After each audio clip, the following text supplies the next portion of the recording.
Good morning friends, स्वागत है आपका आपके प्लेटफॉर्म RWS सिविल सर्विसेज पर। और मैं हूं तैयार आपके लिए NCERT सार बैच की क्लास लेकर।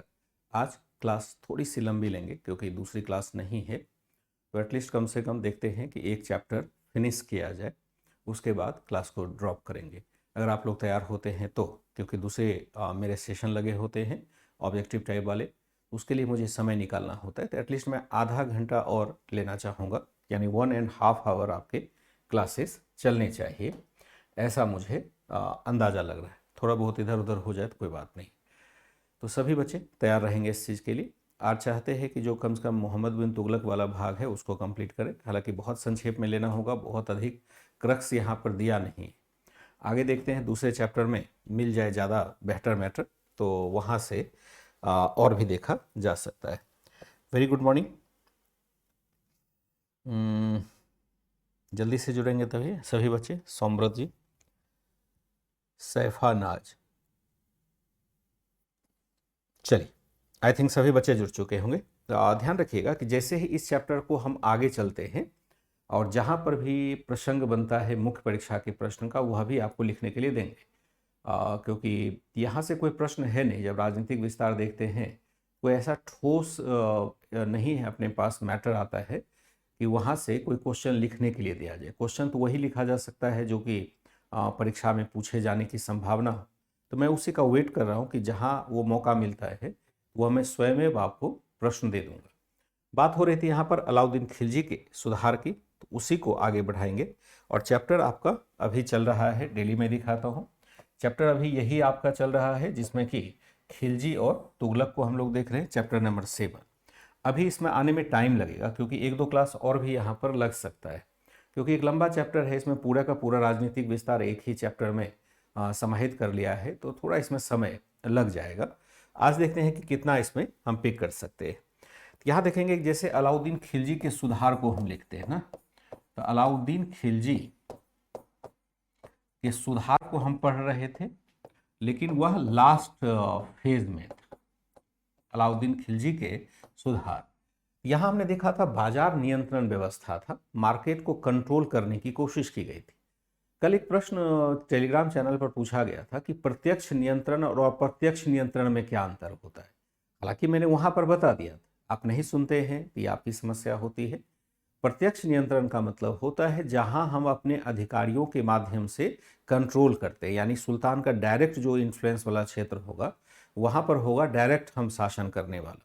और अगर हम अप्रत्यक्ष नियंत्रण करते हैं तो जो राजा वहां शासन कर रहा था उसी को पराजित करते हैं, लेकिन फिर उसी को हम शासन करने दे देते हैं और यह कहते हैं कि आप अपना टैक्स देते रहना समय से, अगर टैक्स देते रहोगे तो कोई दिक्कत नहीं। तो अलाउद्दीन खिलजी ने अप्रत्यक्ष नियंत्रण किया, यानी राजा को पराजित बेशक किया, लेकिन उसको फिर थोड़ा सम्मानित करके कहा कि आप यहाँ शासन करते रहिए, शासन करने में कोई दिक्कत नहीं है, सिर्फ आप मेरा कहा मानिए, मुझे टैक्स दीजिए।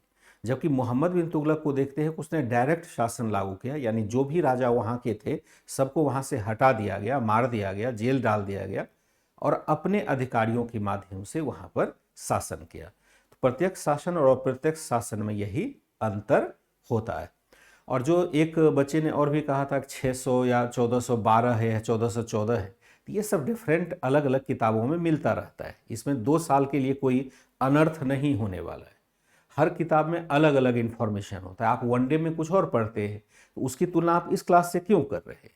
तो वनडे की मानसिकता से बाहर निकलना पड़ेगा ना। या तो आप इस क्लास को मत कीजिए, केवल वही क्लास कीजिए, या तो इस क्लास कीजिए फिर वो क्लास मत कीजिए, क्योंकि वैसे भी एक आध साल से हर किताब में अलग अलग वेरिएशन आता है। यहाँ मैं आप कान खोल के सुन लें कि जो भी मैं आपको फैक्ट्स देता हूँ वह सब कुछ एनसीईआरटी के अंदर का होता है। एनसीईआरटी के बाहर की दुनिया का भी हम कोई चर्चा नहीं करते हैं, जबकि डेट का वेरिएशन हो सकता है। तो अलाउद्दीन खिलजी के सुधार को हमने देखा था और देखा था बाजार नियंत्रण व्यवस्था, बाजार को कंट्रोल कर लिया गया था, नियंत्रण व्यवस्था। तो हमने यह लगभग अपना देख लिया, तो मुझे लगता है इसको लिखने की जरूरत ही नहीं है। आई थिंक इसको हमें लिखने की आवश्यकता नहीं होगी कि बाजार नियंत्रण व्यवस्था हमने देख लिया था। अब जरा देखते हैं कृषि में सुधार। कृषि व्यवस्था में सुधार कैसे किया गया? दो तीन शासक है जिसने कृषि व्यवस्था में सुधार की कोशिश की थी, जो एग्रीकल्चर सिस्टम है अपना उसमें सुधार किया था। कृषि व्यवस्था में सुधार का मतलब यह नहीं होता है हमेशा कि जो कृषि में निवेश करके उसकी सिंचाई पद्धति को आगे बढ़ा करके या कृषि के उत्पादन में हम सुधार करने की कोशिश कर रहे हैं, ऑलवेज नहीं होता है।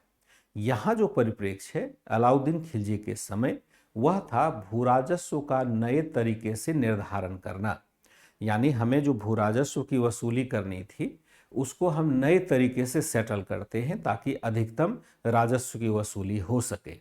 भू राजस्व सुधार का मतलब खास करके अलाउद्दीन खिलजी के संदर्भ में यही होता है कि यह एक प्रकार से क्या करता है,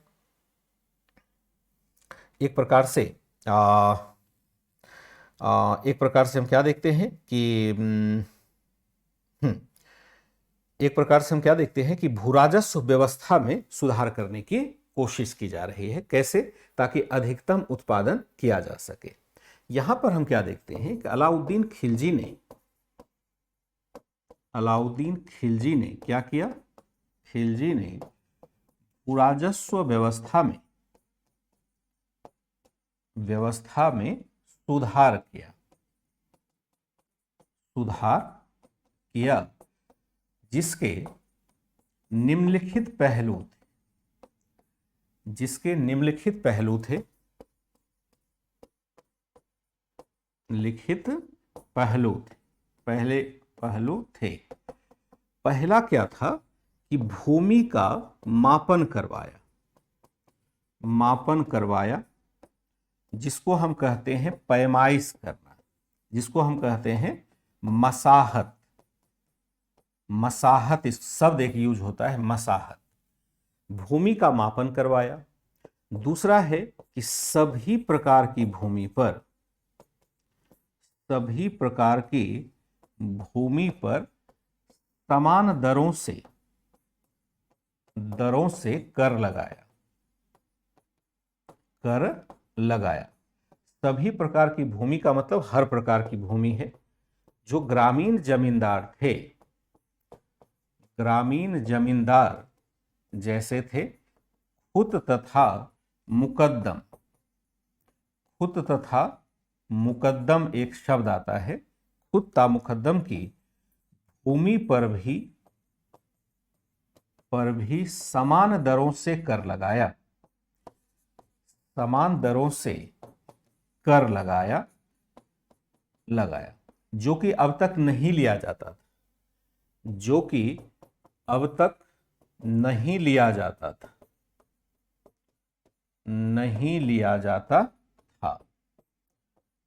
अभी तक इनके भूमि पर कर नहीं लिया जाता था। हमने क्या देखा? अलाउद्दीन खिलजी ने भू राजस्व में कुछ सुधार किए इसके तहत भूमि का मापन करवाया, यानी मसाहत करवाया। मसाहत शब्द है, ध्यान रखिएगा, मसाहत आपको याद करना चाहिए। सभी प्रकार की भूमि पर समान दरों से कर लगाया। सभी प्रकार की भूमि पर समान दरों से कर लगाने का मतलब है कि इसने एक वर्गीकरण नहीं किया कि कौन सा जमीन अधिक उपजाऊ है और कौन सा जमीन कम उपजाऊ है।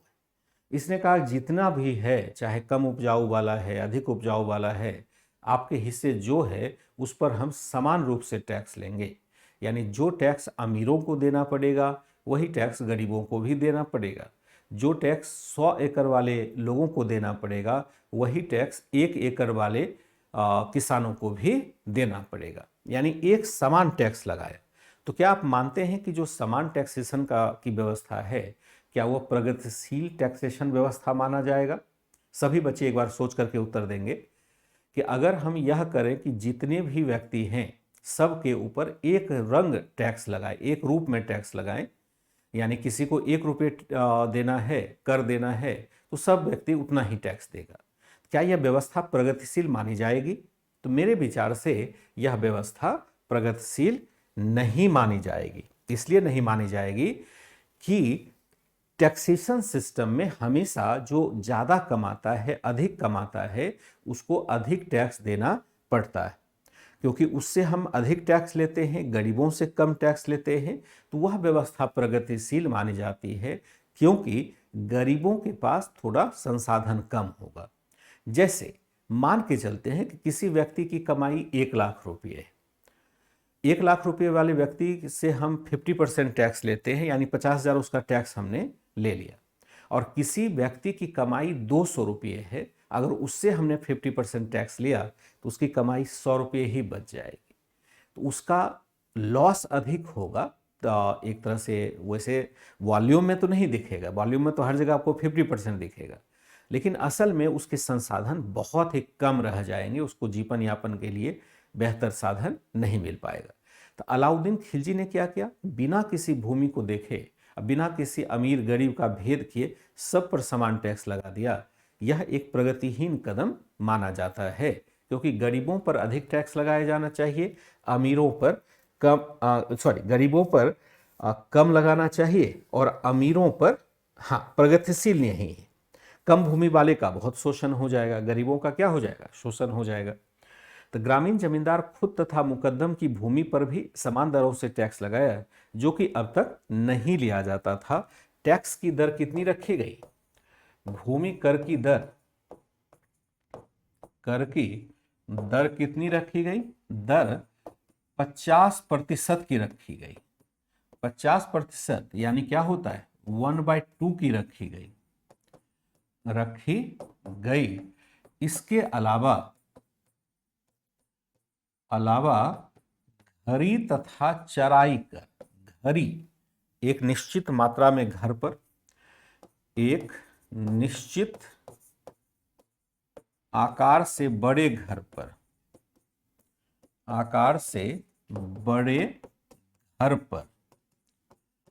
इसको हम घड़ी कहते हैं, तथा चराई मतलब होता है एक निश्चित मात्रा से अधिक पशु रखने पर,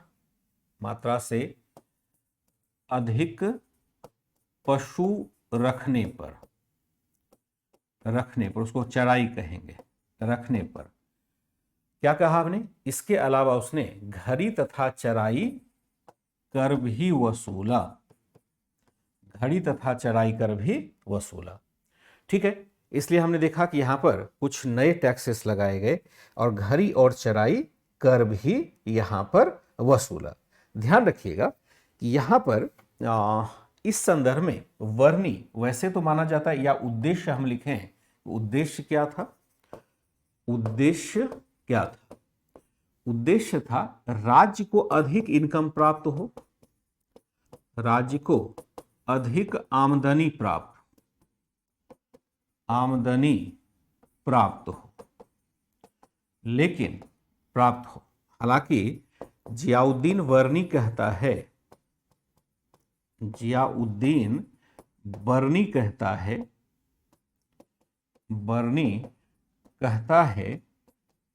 कि यह उपाय इसलिए लागू किया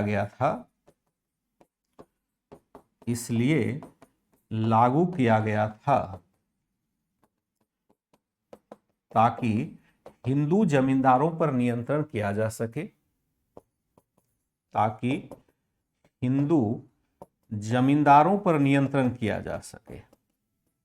जमींदारों पर नियंत्रण किया जा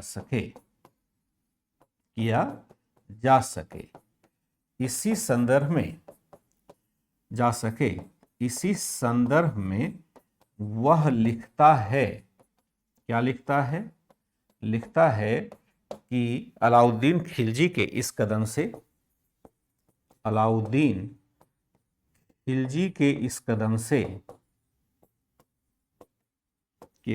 से हिंदू जमींदार गरीब हो गए,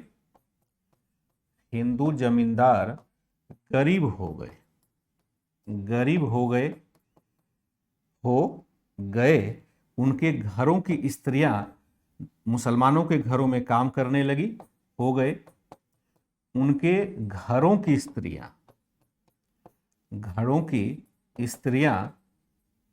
स्त्रियां दूसरे घरों में काम करने को बाध्य हुई,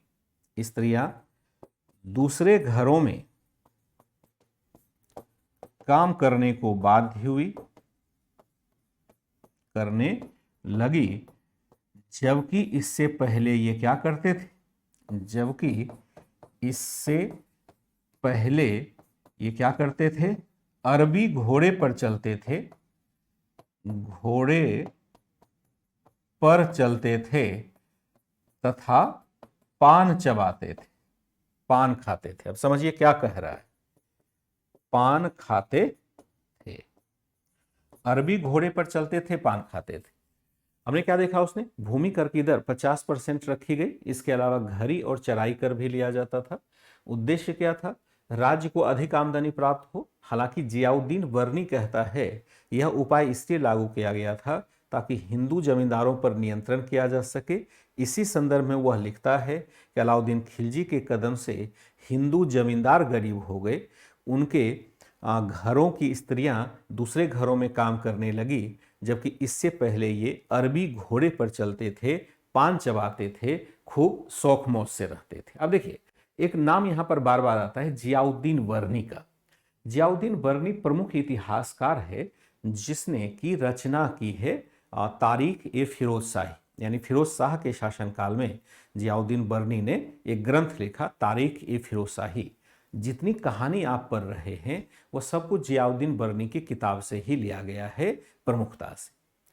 अब जियाउद्दीन वर्नी थोड़ा कट्टर मुसलमान था, उसे दूसरे धर्म के लोग बिल्कुल नहीं अच्छे लगते थे। उसने वैसे हर शासक की बड़ाई की है जो इस्लाम को बढ़ावा देने के लिए कार्य करता हो या हिंदुओं पर या विधर्मियों पर यानी दूसरे धर्म के लोगों पर अंकुश लगाने का कार्य करता हो। उनको बड़ा इस बात को लेकर के, जो हिंदू जमींदार थे उनके लाइफ स्टाइल को लेकर के उनको बड़ी शिकायतें थी, क्योंकि वो गरीब मुल्क से आया था। जियाउद्दीन वर्नी तो भटकता हुआ आया और जहाँ से आया लूट पाट करके ही अपना जीवन यापन कर रहा था। उसे पता क्या कि पैतृक संपत्ति क्या होती है। तो जियाउद्दीन वर्नी जब भारत आता है और यहाँ हिंदू जमींदार जो सदियों से भूमि अनुदान प्राप्त करके जमे हुए थे, तो उनको देख करके इसको बड़ा गुस्सा आए कि इतना सुखी संपन्न घोड़ों पर चलता था, पान खाता था, मतलब अच्छे अच्छे वस्त्र पहनता था। जब वो चलता था तो भाई जमींदार है तो जमींदार साहब की तो बात ही अलग है।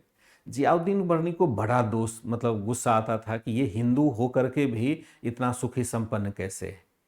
अंततः उसने इस बात की कई बार आलोचना की है और कई बार इस बात के लिए ही आलोचना शासक की है कि कैसे उसने एक तरह से दूसरे धर्म को बढ़ावा दिया। जैसे मोहम्मद बिन तुगलक के बारे में जो आप जानते हैं, यह एक पागल सुल्तान था। वह असल में बर्नी नहीं लिखता है, बर्नी ही लिखता है, क्योंकि मोहम्मद बिन तुगलक केवल इस्लाम के संवर्धन की कार्य नहीं करता है बल्कि अन्य धर्म के लोगों के साथ भी मिलता है। तो जियाउद्दीन बर्नी को ये बातें अच्छी नहीं लगती है, वो चाहता है कि केवल इस्लाम का ही संवर्धन हो। तो यहाँ पर जब टैक्स लगाया गया जमींदारों की भूमि पर, तो ऑब्वियस है कि पहले जमींदार टैक्स देते नहीं थे। जमींदार तो एक शोषक वर्ग का प्रतिनिधित्व करता है, वो जो टैक्स देना होता तो वो गरीबों से ही वसूल लेते थे उल्टा है। इसकी वजह से नो डाउट उसके पास अधिक पैसा आ गया होगा।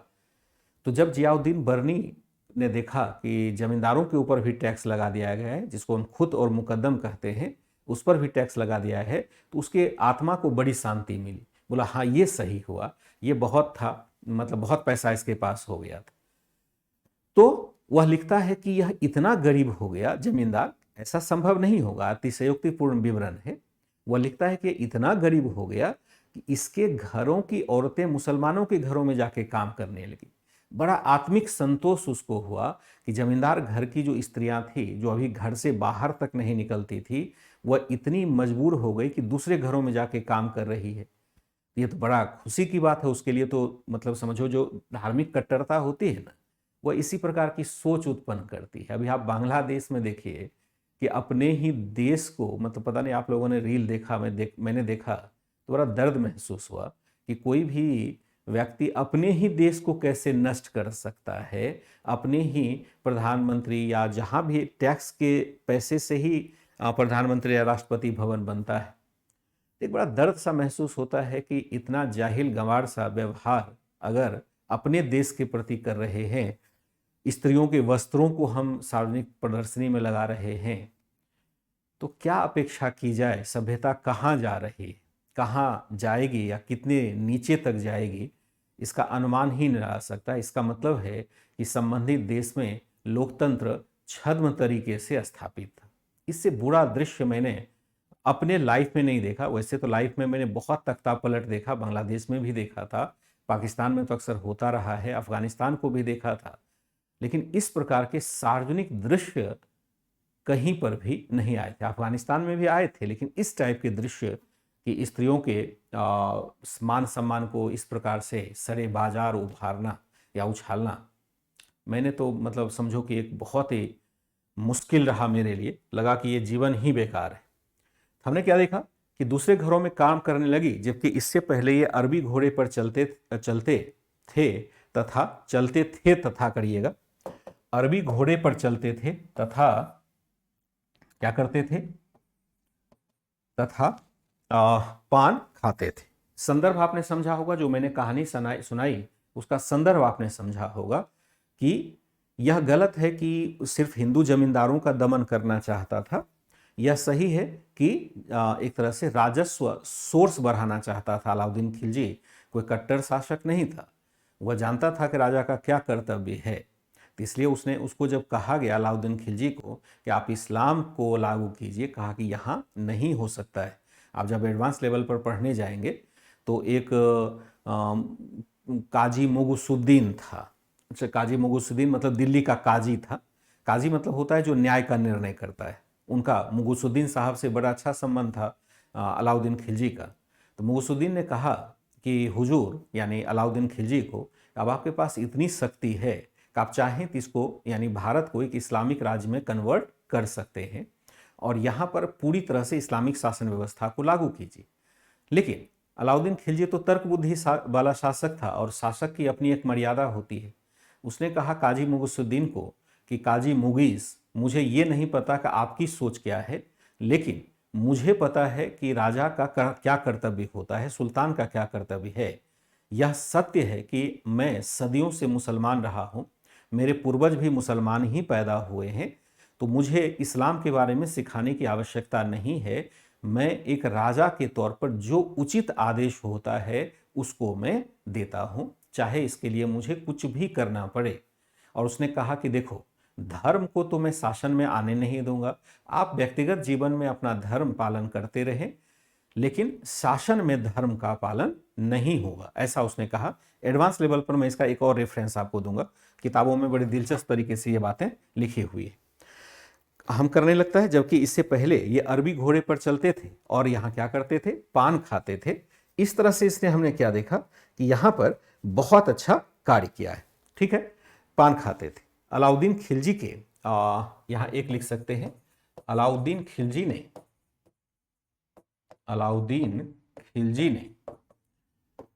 ने राजस्व अधिकारियों के भ्रष्टाचार को कम करने की कोशिश की, भ्रष्टाचार को कम करने की कोशिश की, कि भ्रष्टाचार को कम करने की कोशिश की। अलाउद्दीन खिलजी ने राजस्व अधिकारियों के भ्रष्टाचार को कम करने की कोशिश की। एक और लिख दीजिएगा आउट ऑफ एनसीईआरटी जाकर के, बकाया भूराजस्व की वसूली के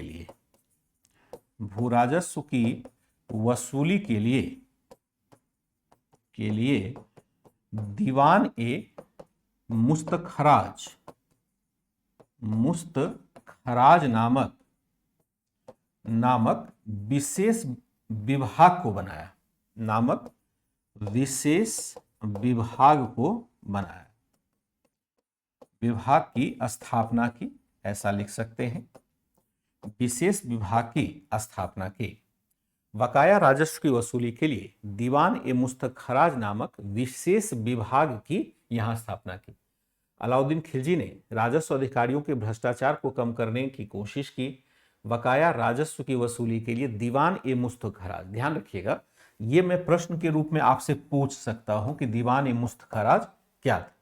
हो सकता है मैं प्रश्न के रूप में आपसे पूछ दूं, तो उस समय आप मत कहना कि, और गलत तो खैर आप कर ही देते हैं, बहुत सारे बच्चे बिना पढ़े आते हैं, केवल आंसर दे देते हैं, और जो क्लास नहीं करेंगे उनके द्वारा आंसर दिया हुआ गलत ही हो जाएगा, ठीक है। इस तरह से हम क्या देखते हैं कि उसने हाँ, शेख हसीना की बात कर रहा था। अरबी घोड़े का मतलब क्या है निज़म, आपने बहुत सही प्रश्न पूछा। अरबी घोड़ा देखिए होता क्या है, बढ़िया प्रश्न है ये, क्योंकि हो सकता है बहुत सारे बच्चों ने इसको नोटिस नहीं किया हो। देखिए होता क्या है कि भारत में जो घोड़े की क्वालिटी थी, जो भारतीय भूमि पर घोड़े की क्वालिटी थी, वो बहुत अच्छी नहीं थी। छोटे घोड़े होते, घोड़े आपने देखे होंगे 4 पैर वाला। तो घोड़े क्या होता है कि हर कद काठी के आपको मिलेंगे, कुछ छोटे भी कद काठी के होंगे, कुछ उससे बड़े होंगे, कुछ बड़े होंगे। और जो सबसे बढ़िया घोड़ा होगा, एकदम तंदुरुस्त होगा, हाथ पैर बड़े उसके लंबे होंगे।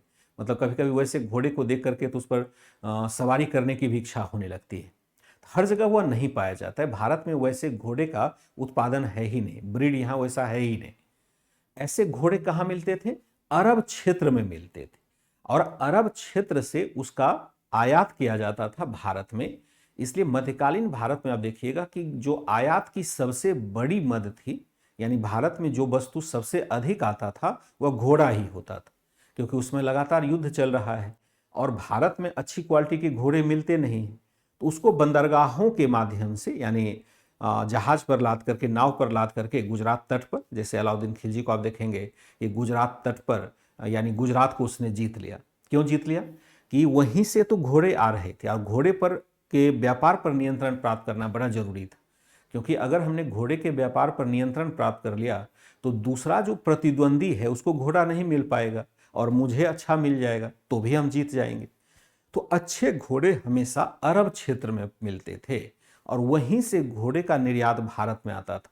जो घोड़ा अरब क्षेत्र में है उसी को हम अरबी घोड़ा कहते हैं। अरबी मतलब अरब क्षेत्र का घोड़ा जो होगा वह अरबी घोड़ा कहलाएगा, अरबी हॉर्स कहलाएगा, जो बहुत लंबा चौड़ा होता है, बहुत लंबा चौड़ा होता है। कभी घोड़े देखे ही नहीं रिंकू कुमार, तो भाई ये सब तो क्या कह सकते हैं कि कभी घोड़े देखे नहीं। जैसे कुछ बच्चे कहते हैं मेरा मेल जा ही नहीं पा रहा है। जैसे एक बच्चे ने चैट किया था, आपने कह तो दिया कि एटलस खरीदिए, अब मैं एटलस खोल के बैठता हूँ, मुझे कुछ समझ नहीं आता है। अब ये बताओ कि ये सब समस्या आप मुझे चैट करके बता सकते हैं, तो क्या मैं आपको ले जाऊं घोड़े देखने के लिए कि कहाँ घोड़ा कैसा होता है? अब ये सब चीज तो मिलता है गांव में, घोड़ा है, बकरी है, भेड़ है, कुत्ता है, बिल्ली है, चूहा है, कॉकरोच है। ये सब चीज तो हमें प्रयोगशाला में थोड़े ना देखना है, ये तो बाहर ही अभी मिल जा रहा है। हाँ, डायनासोर नहीं देखे होंगे तो बात अलग है। मुझे लगता है देखा होगा आपने, पहचाना नहीं। बच्चे को पहचान में हो सकता है कम आता है, लेकिन इतने छोटे तो आप है नहीं। जैसे बच्चे ने कहा कि एटलस कैसे देखें, तो एटलस हम कॉन्टिनेंट के हिसाब से देखेंगे। जैसे एशिया है, भारत है, भारत को देखने की कोशिश करेंगे कि भारत में क्या चीज़ है जिसकी चर्चा बार बार होती है। अगर हमें परिप्रेक्ष्य ही समझ नहीं आ रहा है कि क्या पढ़ना चाहिए, तो फिर तो अभी आपको समय लगेगा। सब पढ़ तो जाएंगे लेकिन 2-4 साल समय फिर लग जाएगा, क्योंकि ये बेसिक क्लास में भी नहीं कंफर्ट हो पा रहे हैं, तो फिर दिक्कत होगी। अब हम लोग चलते हैं दूसरे भाग में, और वह होगा मोहम्मद बिन तुगलक के प्रयोग। तुगलक के प्रयोग यहां पर देखते हैं।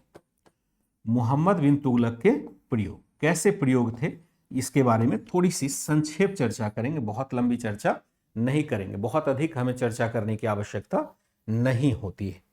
ठीक है, हमने क्या देखा? यह एक उल्लेखनीय शासक था, उल्लेखनीय शासक था। ध्यान रखिएगा, घोड़े का आयात ही होता था, निर्यात हमने कभी घोड़े का नहीं किया, क्योंकि भारत में घोड़ा है ही नहीं, तो निर्यात किस चीज का करेंगे? निर्यात किस चीज का किया जाता है? जो अपना उत्पादन होता है। जब भारत में घोड़ा है ही नहीं तो निर्यात कैसे करेंगे? आयात ही केवल करेंगे ना। भारत में घोड़े थे लेकिन अच्छी क्वालिटी के नहीं थे, टट्टू टाइप के थे। जो छोटा घोड़ा होता है ना, बहुत छोटा सा घोड़ा है जो युद्ध में काम, छोटे घोड़े पर चढ़ करके युद्ध करने जाएंगे, पता चला कि कोई गर्दन उड़ा के आपका ही चले गए।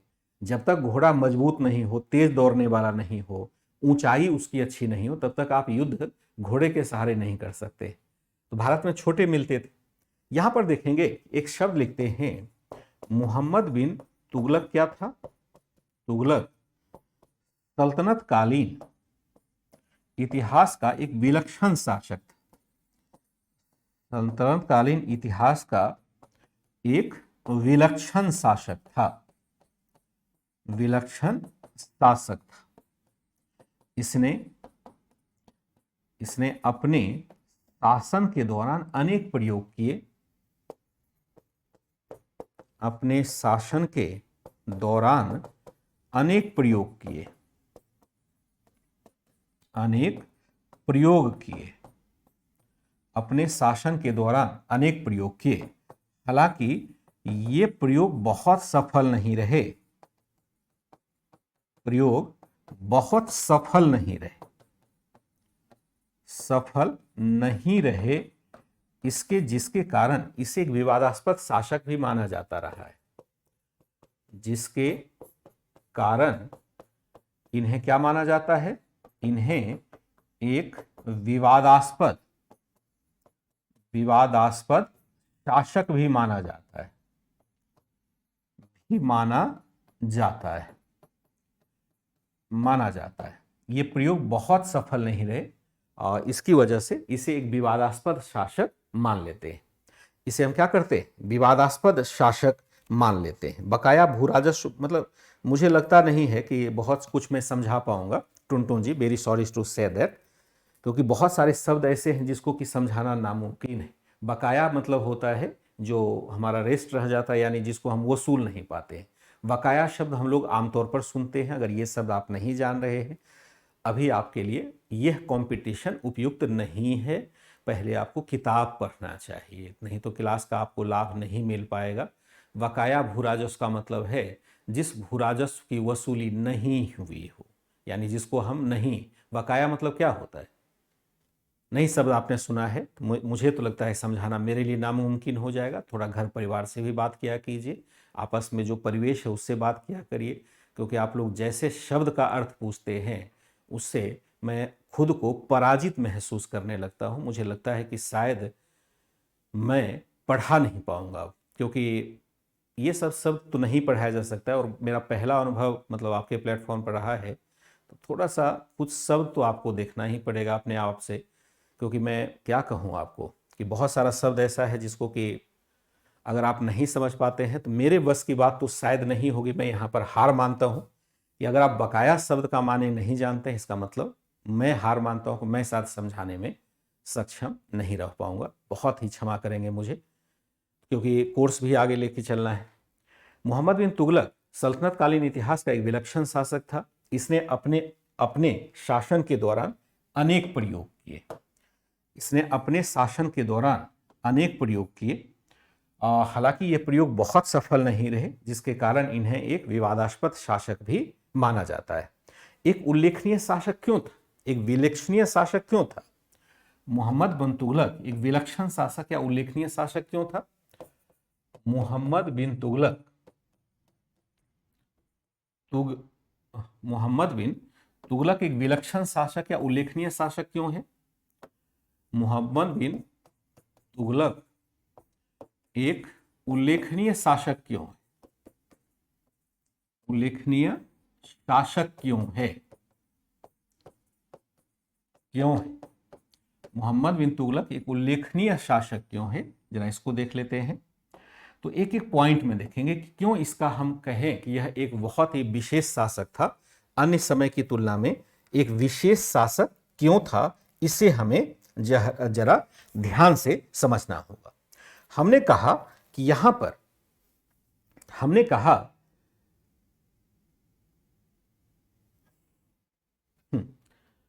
विलक्षण शासक क्यों था, उल्लेखनीय शासक क्यों था, इसके लिए हमने कहा यह क्या था, यह तर्क बुद्धिवादी था, बुद्धिवादी था। अब यह शब्द आप नहीं समझ सकते। तर्क बुद्धिवादी शासक था। तर्क बुद्धि का मतलब है कि जो व्यक्ति अपनी सोच को तर्क के आधार पर संचालित करता हो, जिसका कोई रीजन है, लॉजिकल होना चाहिए किसी व्यक्ति को। इलॉजिकल हम बात नहीं कर सकते, कुतर्क नहीं कर सकते, बेतर्क नहीं हो सकते। यानी ऐसा कार्य जो हम तर्क के साथ करते हैं, यानी जो लॉजिक किसी कार्य का होता है। जैसे मैं पढ़ा रहा हूं, इसका लॉजिक क्या है कि आपको समझाया जा सके टॉपिक और आप एग्जाम में क्वालिफाई कर सकें। अब यहां मैं धार्मिक कहानी पढ़ाने लगूं, वो क्या होगा, इलॉजिकल हो जाएगा, मतलब अतार्किक हो जाएगा। यहां इसका कोई तर्क हम दे नहीं सकते। तो यह एक तर्क बुद्धिवादी शासक था, यानी हर चीज को यह तर्क के सहारे जांचता था, तब कार्य करता था। बहुत सारे लोग ऐसे नहीं होते हैं, बल्कि कहें तो अधिकांश लोग ऐसे नहीं होते। यह क्या था? तर्क बुद्धिवादी शासक था। धर्म तथा दर्शन का गहरा ज्ञान रखता था।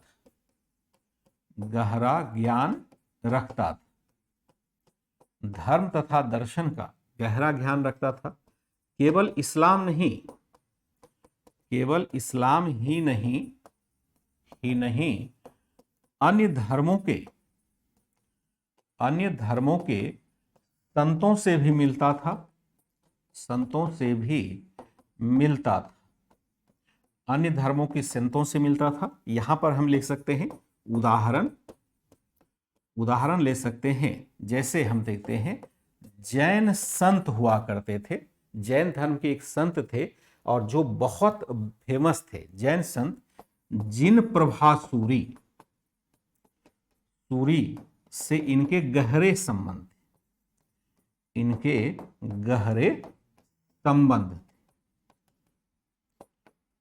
जैन संत से मिलते थे। फिर हम क्या देखते हैं कि अन्य धर्म के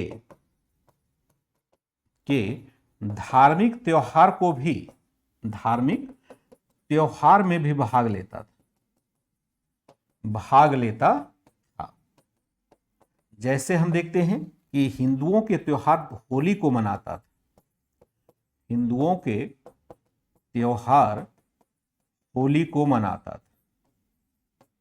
होली को मनाता था। कोई व्यक्ति वही अच्छा माना जाएगा जो कि सर्वधर्म समभाव की बात करता हो। सर्वधर्म समभाव का मतलब है, एक बार मैं पढ़ देता हूं, यह तर्क बुद्धिवादी है। धर्म तथा दर्शन का गहरा ज्ञान रखता था। केवल इस्लाम ही नहीं, अन्य धर्म के संतों से भी मिलता था। उदाहरण हमने देखा, जैन संत जिन प्रभा सूरी से इनके गहरे संबंध थे।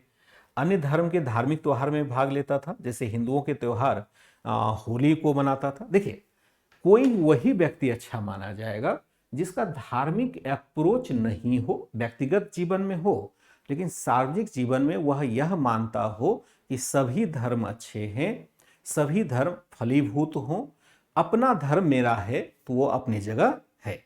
हम अपने धर्म से मतलब धार्मिक या सर्वधर्म समभाव होने का मतलब यह नहीं है कि हम अपने धार्मिक आचरण को छोड़ दें। हम अपना धार्मिक आचरण पालन करते रहें, लेकिन यह ना कहें कि दूसरे का धर्म अच्छा नहीं है, दूसरे के धर्म का आदर करें। जैसे वर्तमान जीवन में आप देखें तो अगर हम हिंदू धर्म से बिलोंग करते हैं तो इस्लाम या सिख या पारसी ईसाई जो भी है, सभी धर्म संस्थानों में भी जाएं, उनके भी रिचुअल्स में हम भाग लें तो हम सर्वधर्म समभाव वाले माने जाएंगे। या दूसरी कोई धर्म का है तो वह भी हिंदू धर्म का या अन्य धर्म का वह मान रखेगा, उसके त्योहार में भाग लेगा। वही सबसे अच्छा व्यक्ति माना जाता है, वही एक्चुअल में मानव संसाधन जैसा व्यक्ति होता है। और जो धार्मिक तौर पर कट्टर होता है, सब कुछ के पहले अपने ही धर्म की हम बात करेंगे, वह सबसे बेकार व्यक्ति माना जाता है, उसको इतिहास में अच्छा व्यक्ति नहीं माना जाता है। तो यहां पर एक तर्क बुद्धिवादी शासक होने के नाते मोहम्मद बिन तुगलक यह जानता था कि सभी धर्मों का सम्मान होना चाहिए, सभी धर्म अपने हिसाब से हैं। तो यहाँ उसलिए वह दूसरे धर्म के लोगों से भी मिलता था, वैसा त्योहार भी मनाता था जो दूसरे धर्म का है। इसलिए हम कहते हैं कि यह एक विशेष शासक था। हमने क्या देखा? योग्यता के आधार पर, देखिए यह भी इसका एक तर्क बुद्धि वाली बात है। योग्यता के आधार पर प्रशासन में सभी वर्गों को भागीदारी देता था, चाहे वह भागीदारी देता था चाहे वह तुर्की हो, भारतीय हो,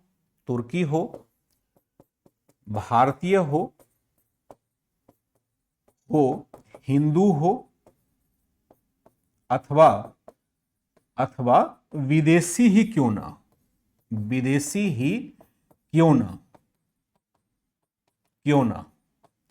यानी अगर कोई व्यक्ति योग्य है, वह प्रशासन का पार्ट बन सकता है, चाहे वह तुर्की का हो, चाहे भारतीय मुसलमान हो, चाहे भारत में रहने वाले दूसरे धर्म के ही लोग क्यों ना हो, चाहे वह विदेशी ही क्यों ना हो, हर लोगों को वह शासन प्रशासन में भागीदारी देता है।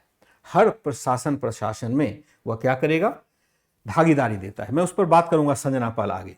वह क्या करता है, योग्यता के आधार पर वह प्रशासन में सबों को हिस्सेदारी देता है। यहाँ एक फैक्ट्स है जो एग्जाम में पूछा जाता है लेकिन एनसीईआरटी में नहीं लिखा है। पूछा गया है कि कई बार प्रश्न पूछा गया है कि रतन नामक हिंदू राजस्व अधिकारी किसके शासनकाल में था, तो वह मोहम्मद बिन तुगलक ही था।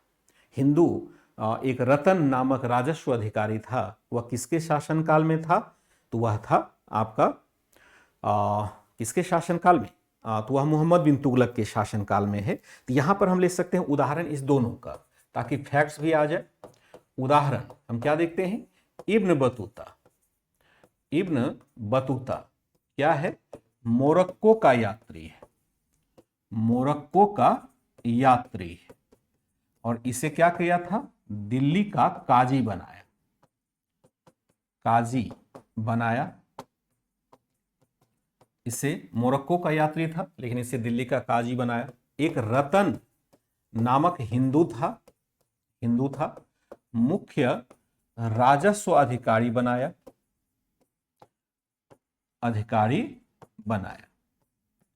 मुख्य राजस्व अधिकारी इसे बना देता है। रतन नामक हिंदू है उसको मुख्य राजस्व अधिकारी बना देता है। खुरासान के अमीर को, खुरासान क्षेत्र के, अफगानिस्तान क्षेत्र में है, क्षेत्र के अमीरों को से वह विशेष लगाव रखता था, विशेष लगाव रखता था, एक यहां पर रखता था, तथा उससे क्या कहता था, तथा उसे आइजा कहता था।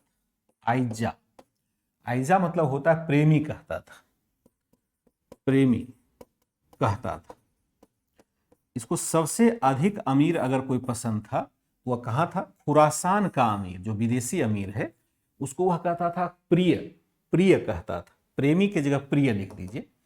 उसको आइजा का मतलब क्या होता है, प्रिय कहता था। कहता था कि सबसे प्रिय कौन है हमारा, यही है खुरासान का अमीर।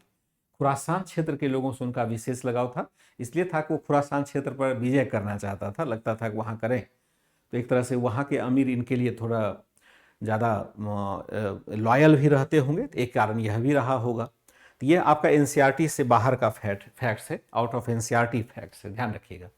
ये जो है आपका, ये दोनों क्या है, आउट ऑफ एनसीईआरटी है, यहाँ आपकी चर्चा नहीं मिलती है, यहाँ चर्चा इसकी नहीं मिलती है, लेकिन हमने इसलिए कर दिया ताकि आप समझ पाए वह क्या करता है। ठीक है, योग्यता के आधार पर वह क्या करता था, वह करता था। अब हमने यह देखा है, अब इसने यह देखा, देखिए अब हमने एक सवाल यह भी मन में आता है कि जब इतना बढ़िया बढ़िया सब कुछ था तो यह व्यक्ति अच्छा क्यों नहीं माना गया इतिहास में, क्यों कहा गया कि यह एक पागल, मूर्ख, दंभी, अत्याचारी शासक था। ऐसा मोहम्मद बिन तुगलक के संदर्भ में कई बार कहा जाता है। हालांकि इसके पीछे इतिहास लेखन की भी समस्या है।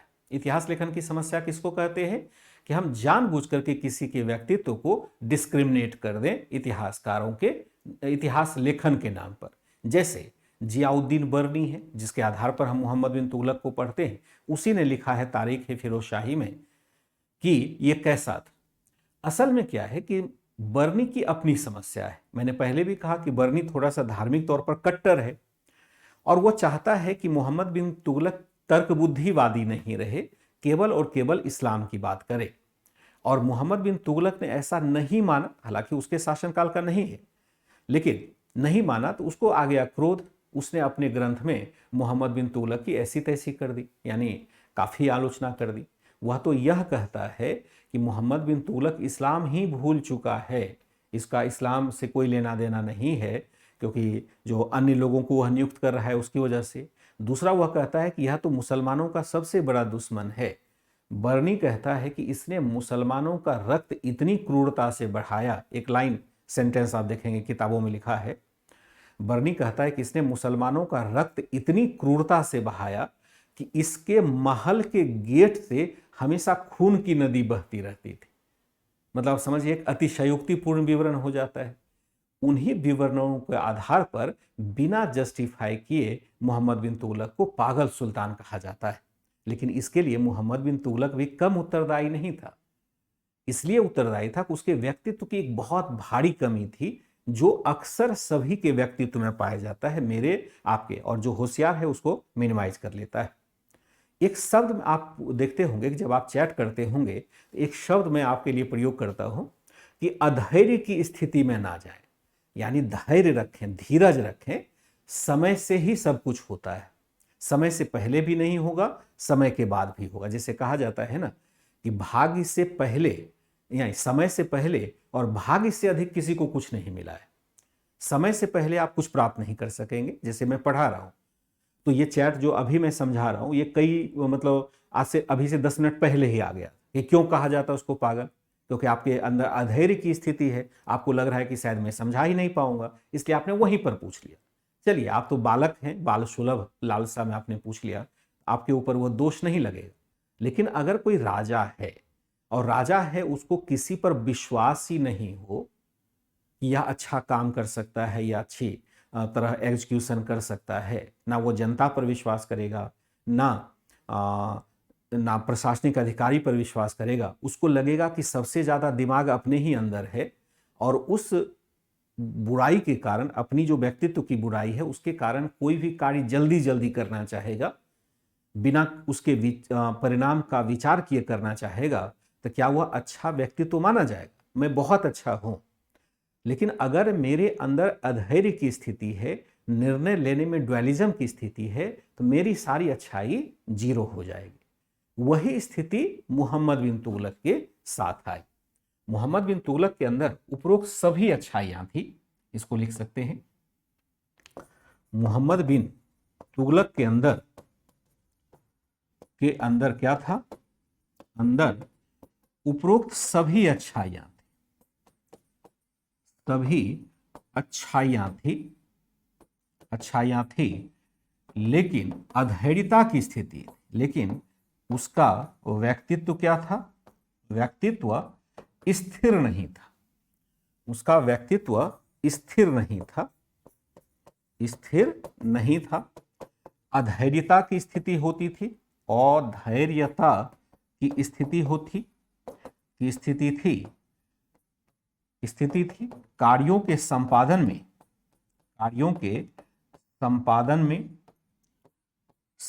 में उचित विमर्श के बिना निर्णय लेना, उचित विमर्श के बिना निर्णय लेने के कारण क्या होता है कि उसके द्वारा संचालित सभी योजनाएं असफल होती चली गई। सभी योजनाएं असफल होती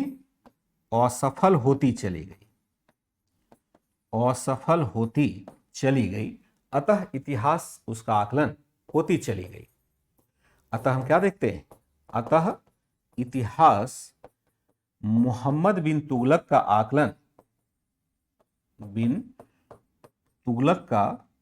आकलन एक असफल शासक के रूप में करता है। एक असफल शासक के रूप में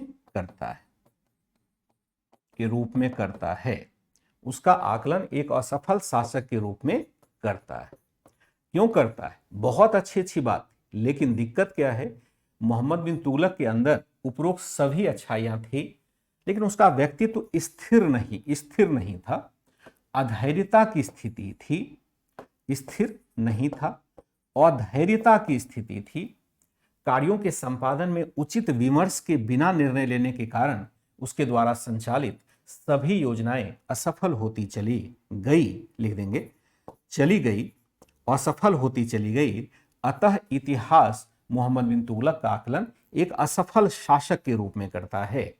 एक असफल शासक के रूप में करता है, क्योंकि इसके द्वारा जो भी निर्णय लिए गए जो भी निर्णय लिए गए वह प्लानिंग से नहीं लिया जाता, धैर्य नहीं था। धैर्य होना बहुत जरूरी है जीवन में। जब आपको गुस्सा आए और आप उद्गार व्यक्त करना चाहें, थोड़ा शांत हो जाए, थोड़ा 10 मिनट के लिए आप रुक जाए, देखिएगा गुस्सा शांत हो जाएगा। अगर आप कुछ गलत करने जा रहे हैं तो 5 मिनट के लिए होल्ड कर लें कि मैं 5 मिनट के लिए इसको होल्ड करता हूं, 5 मिनट बाद में निर्णय ले लूंगा। आप देखिएगा गलत करने से आप बच जाएंगे। जैसे आप पढ़ाई कर रहे हैं, पढ़ाई के दौरान आप महसूस करते होंगे थक गए, तो थक गए हैं, 1 घंटे में ही कोई थक जाता है। आप मन को कहिए कि नहीं नहीं, मुझे 10 मिनट और बैठना है और घड़ी देख करके 10 मिनट के बाद उठेंगे। अगर ऐसा नियम आप हर बार बना लें, जब भी आप थकें 10 मिनट के लिए और कहें कि अच्छा 10 मिनट और पढ़ लेते हैं, आप देखिएगा कि आपका आउटपुट बढ़ करके कहाँ से कहाँ चला जाएगा। तो हर जगह हमें धैर्य के प्रदर्शन की जरूरत होती है। अधैर्यता की स्थिति में हम अच्छे से अच्छे कार्य को बिगाड़ देते हैं। यही है आपका मोहम्मद बिन तुगलक के बुराई करने का कारण और इसके व्यक्तित्व की यह कमी होती है।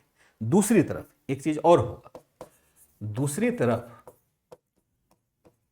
इसके व्यक्तित्व के बारे में, व्यक्तित्व के बारे में बर्नी जैसे लेखकों के द्वारा अफवाह भी फैला गया। लेखकों के द्वारा गलत विवरण भी दिया गया है, गलत विवरण भी दिया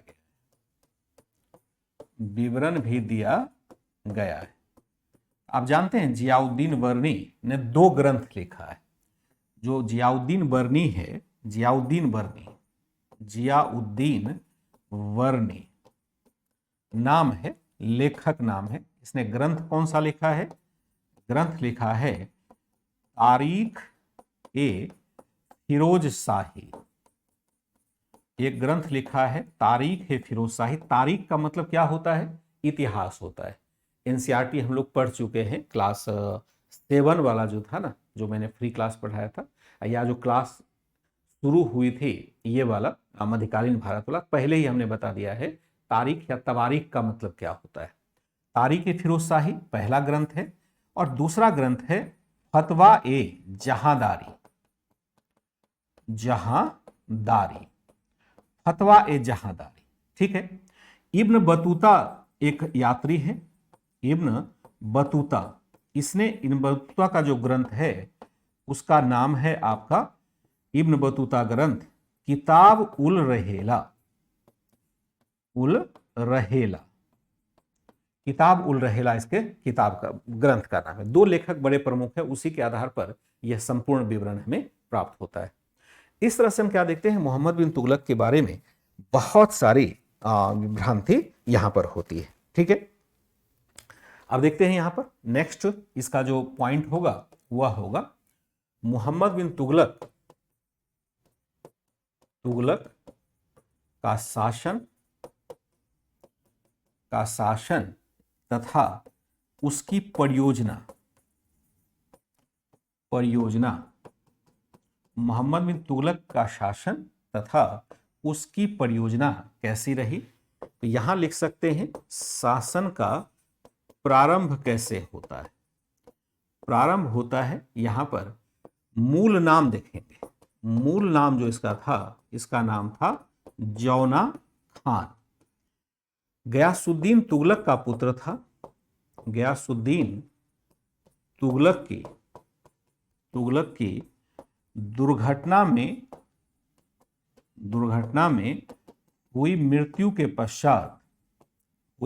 के पश्चात यह सुल्तान बनता है।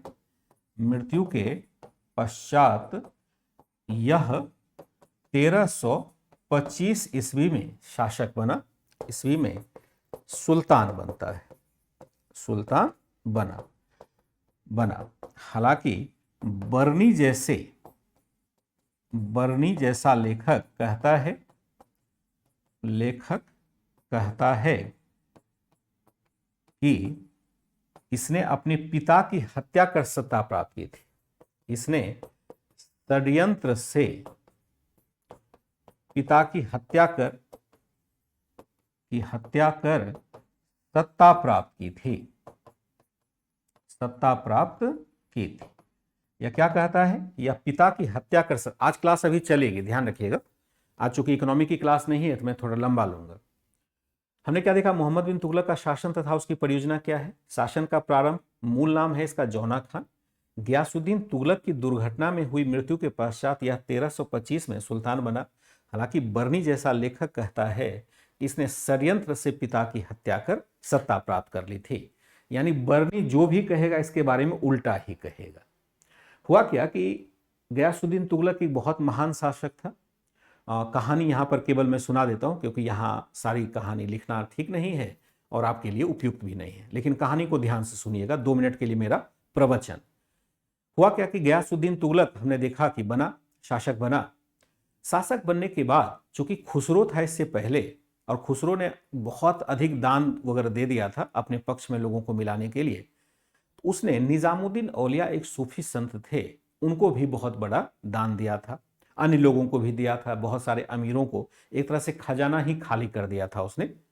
तो गयासुद्दीन तुगलक तो योग्य व्यक्ति था, उसने सबको कहा कि जिसने जिसने पैसा लिया है खुसरो से सब वापस करो, नहीं तो तुम्हारी खैर नहीं। बहुत सारे लोगों ने डर के मारे पैसा वापस भी कर दिया।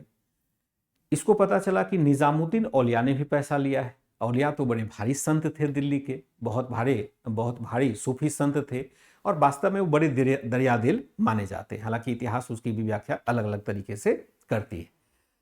तो कहा कि निजामुद्दीन औलिया को भी बड़े पैमाने पर धन दिया गया था ताकि औलिया का ये मिल सके, सहारा मिल सके खुसरो को। तो गयासुद्दीन तुगलक ने कहा कि अभी मैं जा रहा हूं बंगाल अभियान पर, यानी बंगाल के विजय के लिए गयासुद्दीन तुगलक निकलता है, और जब मैं लौट के आऊंगा तो सारा पैसा अकाउंट में डाल देना, नहीं तो तुम्हारी खैर नहीं। निजामुद्दीन औलिया ने कहा कि भाई पैसा मैं क्या करूंगा लेकर के, मैं तो संत आदमी हूं, अगर आप मुझे दान देते हैं तो मैं किसी को दान कर देता हूं, मैं गरीबों में बांट देता हूं, मैं अपने पास तो रखता नहीं, मेरे पास तो एक फटा हुआ वस्त्र होता है, मेरे पास तो कुछ होता नहीं। अब वास्तव में चिश्ती संत बड़े सादे जीवन में रहते थे। खुसरो ने उनको पैसा दिया, उन्होंने गरीबों में दान कर दिया। अब गयासुद्दीन तुगलक कह रहा है कि नहीं तुमको देना पड़ेगा, तो उनको बड़ा बुरा लगा। तो गयासुद्दीन तुगलक ने कहा कि भाई निजामुद्दीन औलिया जैसे भी हो पैसा दो, अकाउंट में पूरा जमा करो, और मैं जा रहा हूं बंगाल का अभियान करने, लौट के आऊंगा तो अगर पैसा नहीं दिया तो तुम्हारी खैर नहीं। खैर निजामुद्दीन औलिया ने इसी बात पर कहा था कि हुनूज दिल्ली दूर अस्त, यानी दिल्ली अभी दूर है। एक शब्द हम लोग सुनते हैं, दिल्ली अभी दूर है, ये कहावत भी है। जैसे हम किसी चीज को प्राप्त नहीं कर सकते हैं तो लोग कह देता है कि दिल्ली अभी दूर है, एक मुहावरे के तौर पर इसका उपयोग करते हैं। माना जाता है कि निजामुद्दीन औलिया ने ही यह शब्द पहली बार प्रयोग किया था कि चूंकि वह बंगाल गया था और उसने कहा था बंगाल से आकर के दिल्ली आऊंगा तो वसूलूंगा, तो उसने कहा दिल्ली अभी दूर है। और हुआ क्या कि जब गयासुद्दीन तुगलक वापस आ रहा था, दिल्ली गेट पर जब पहुंचा तो मोहम्मद बिन तुगलक ने एक गेट बनवाया था, बड़ा तोरण द्वार बनवाया था, जैसे सजावट के लिए हम बनाते हैं तो उसमें मोटे मोटे लकड़ी के खंभे लगा करके उसको बनाए गए थे। और बंगाल विजय से जब आ रहा था गयासुद्दीन तुगलक, तो उसने वहां से बहुत बड़े पैमाने पर हाथी को पकड़ा था। बंगाल में हाथी अधिक होता है, वहां के जंगलों में अधिक हाथी था, तो उस हाथी को लेकर के वह दिल्ली आया था। और हाथी जब उस गेट से घुसा, जो लकड़ी का अस्थायी गेट बनाया था उनके स्वागत के लिए, और उस हाथी पर ही बैठा हुआ था गयासुद्दीन तुगलक, तो जितना मोटा मोटा लठ था सब गिर करके गयासुद्दीन तुगलक के माथे पर उसको दबा दिया, और एक दुर्घटना ही मानते हैं कि उस गेट के गिरने से मर गया गयासुद्दीन तुगलक। और चूंकि कोई उत्तराधिकार का विवाद नहीं था तो उनके मृत्यु के बाद मोहम्मद बिन तुगलक शासक बन जाता है। लेकिन बर्नी तो बर्नी ही ठहरा। बर्नी को तो गयासुद्दीन तुगलक का एक भी काम अच्छा, मोहम्मद बिन तुगलक का काम अच्छा नहीं लगेगा। उसने कहा कि देखो भाइयों और बहनों, ये जो गेट बनाया था, यह गेट तो मोहम्मद बिन तुगलक ने बनवाया था, और गेट गिरा क्यों, गिरा तो सुल्तान मरा क्यों? जरूर इसके पीछे इसका षड्यंत्र है। जानबूझ करके इसने ऐसा गेट बनाया जिसमें कि हल्का सा कहीं से टच हो जाए तो सब गिर जाए सर के ऊपर ही, जानबूझ के ऐसा बनाया था। यानी बर्नी ने इसके चरित्र को डिस्क्रिमिनेट करने की कोशिश की। हालांकि कोई उत्तराधिकार का विवाद नहीं था, गयासुद्दीन तुगलक के बाद सीधा उसी को सुल्तान बनना ही था। तो ये आरोप लगाया जाता है। ये इसके पीछे की कहानी है जिसको हम लिख करके नहीं पढ़ते हैं, क्योंकि उसको लिखने की हमें आवश्यकता नहीं होती है। हाँ बिल्कुल वही है, ठीक, मृत्यु नहीं लिखा है। तो हमने क्या देखा, लिखेंगे। मूल नाम था जौना का, गियासुद्दीन तुगलक की दुर्घटना में हुई मृत्यु कर दीजिएगा, हुई मृत्यु, यहां पर एक छूटा हुआ है, मृत्यु के पश्चात यह 1325 ईस्वी में सुल्तान बना। हालांकि बर्नी जैसा लेखक कहता है कि इसने षड्यंत्र से पिता की हत्या कर सत्ता प्राप्त कर ली थी, सत्ता को ग्रहण कर लिया था। लेकिन यह उचित नहीं है, क्योंकि बर्नी हमेशा इसके खिलाफ ही रहता है और बर्नी इसके चरित्र का अलग से विश्लेषण करता है। हाँ, रजनी जी, सामने से तो हट गया मैं, लेकिन आपको जल्दी लिखना पड़ेगा क्योंकि मैं लिखने का टाइम नहीं दे पाऊंगा। यहां हम देखते हैं कि इसके द्वारा कुछ महत्वपूर्ण योजनाएं बनाई गई थी। इसकी महत्वपूर्ण योजनाएं क्या रही, जरा उसको देख लेते हैं फटाफट। आज कम से कम मोहम्मद बिन तुगलक जरूर समाप्त करेंगे। मोहम्मद बिन तुगलक की परियोजनाएं, दो परियोजनाएं यानी कई योजना बनाई मोहम्मद बिन तुगलक ने अपने शासनकाल में।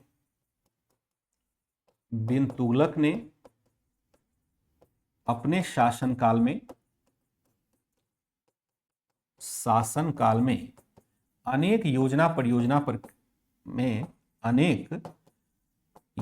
बनाई, योजनाओं का क्रियान्वयन किया।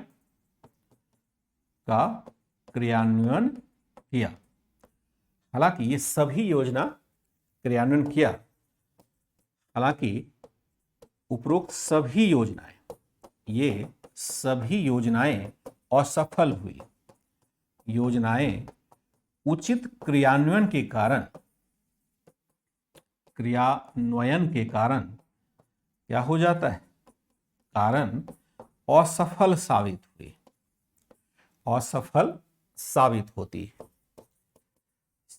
हुई। और यहां लिखेंगे उदाहरण के लिए, उदाहरण यहां पर लेंगे, सभी योजनाएं असफल साबित होती है। पहली जो योजना है वह है राजधानी का परिवर्तन। पहली योजना है राजधानी का परिवर्तन। ये क्या करता है, इसके तहत दिल्ली से राजधानी हटाकर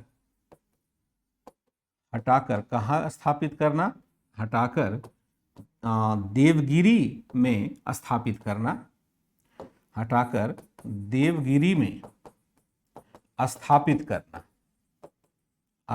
करना, यह योजना है।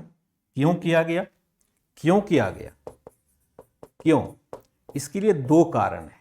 पहला कहते हैं कि देवगिरी को वह दूसरी राजधानी बनाना चाहता था,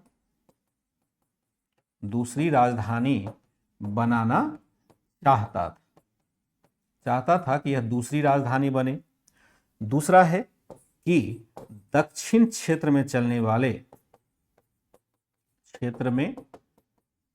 वाले सामुद्रिक व्यापार में अधिक हिस्सा प्राप्त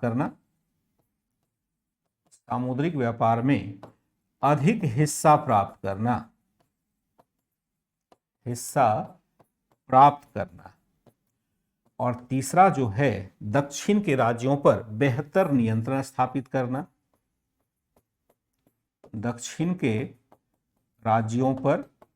बेहतर नियंत्रण स्थापित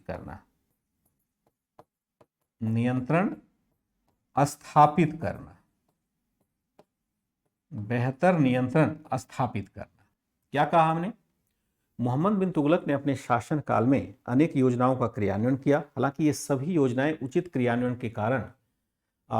क्रियान्वयन नहीं होने के कारण, यहां गलत जा रहा है, ध्यान रखिएगा, उचित क्रियान्वयन नहीं होने के कारण, नहीं तो फिर क्या होगा, अर्थ का अनर्थ निकल जाएगा। उचित क्रियान्वयन नहीं होने के कारण, अगर उचित क्रियान्वयन हो जाता तब तो कोई दिक्कत ही नहीं थी। मोहम्मद बिन तुगलक ने अपने शासनकाल में अनेक योजनाओं का क्रियान्वयन किया। हालांकि ये सभी योजनाएं उचित क्रियान्वयन नहीं होने के कारण असफल साबित हुई। उदाहरण के लिए राजधानी का परिवर्तन है। राजधानी का परिवर्तन कहाँ जाना है? दिल्ली से राजधानी हटाकर देवगिरी में स्थापित करना। क्यों किया गया? देवगिरी को वह दूसरी राजधानी बनाना चाहता था। तीसरा है दूसरा है कि दक्षिण क्षेत्र में चलने वाले सामुद्रिक व्यापार से अधिक हिस्सेदारी प्राप्त करना चाहता है। दक्षिण के राज्यों पर बेहतर नियंत्रण स्थापित करना चाहता है। ये कुछ कारण हैं जिसकी वजह से यहाँ पर वह चल रही है। जय गोविंद जी, मैं उसके लिए अवेयर हूँ। 2 घंटे की क्लास तो नहीं करेंगे, लेकिन क्या करना है, 2 घंटे क्लास नहीं करेंगे, लेकिन मोहम्मद बिन तुगलक वाला चाहेंगे कि खत्म कर दें, उसके बाद ही फिर फिरोज शाह तुगलक को हम आगे पढ़ लेंगे। तो 3-4 योजनाएं हैं, मुझे लगता है कि 1.5 घंटे या 1.25-2 घंटे तक क्लास ले सकते हैं। तो या जब तक मोहम्मद बिन तुगलक खत्म नहीं हो जाता है तब तक इसको हम क्लास को कंटिन्यू करेंगे। तो दिल्ली से राजधानी हटाकर देवगिरी में स्थापित करना, देवगिरी को वह दूसरी राजधानी बनाना चाहता था। दक्षिण क्षेत्र में चलने वाले सामुद्रिक व्यापार में अधिक हिस्सा प्राप्त वह करना चाहता था। दक्षिण के राज्यों पर बेहतर नियंत्रण स्थापित करना यह लक्ष्य था। प्रक्रिया कैसे बनाई गई? जो प्रक्रिया बनाई गई यह बनाई गई कैसे? देवगिरी का नाम बदलकर क्या किया गया? बदलकर दौलताबाद किया गया। यहां पर कई आवास बनाए गए। इस नगर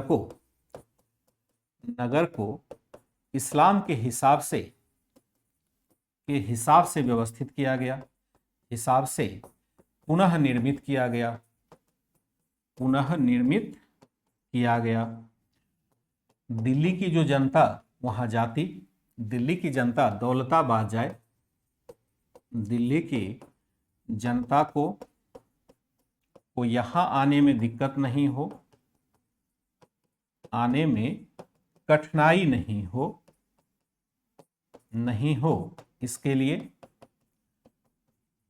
लिए सड़कें बनाई। इसके लिए क्या बनाई? सड़कें बनाई, सराय बनवाए, छायादार वृक्ष लगवाए। क्या लगवाए? छायादार वृक्ष लगवाए। धन दिया, सब कुछ किया, धन दिया। इसके बावजूद भी हम क्या देखते हैं? उपरोक्त के बावजूद क्योंकि दिल्ली के लोग दिल्ली को भूल नहीं सके, इसलिए हम क्या देखते हैं? इसलिए 2 वर्षों के बाद ही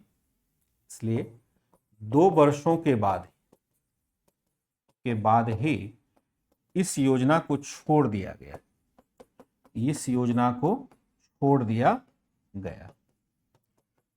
दिया गया। हालांकि इस योजना के क्रियान्वयन में काफी कठिनाई आई। क्रियान्वयन में काफी धन खर्च किया गया, काफी धन खर्च हुआ। अनेक लोग यात्रा के दौरान मारे गए।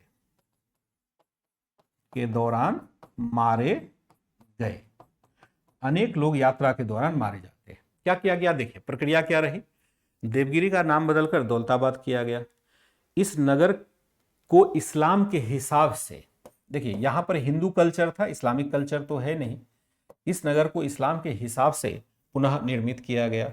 दिल्ली की जनता को यहां आने में कठिनाई नहीं हो, इसके लिए सड़कें बनाई, सराय बनवाए। सराय मतलब होता है जहां पर कि ठहर सकते हैं, रास्ता जब चल रहे होते हैं, बीच में जो रेस्ट हाउस वगैरह होता है, उसमें तो होटल होता नहीं था, तो सराय होता था। कहीं होटल को ही आप कह सकते हैं सराय, रेस्ट हाउस को ही आप कह सकते हैं, इसको हम कहते हैं रेस्ट हाउस भी कह सकते हैं।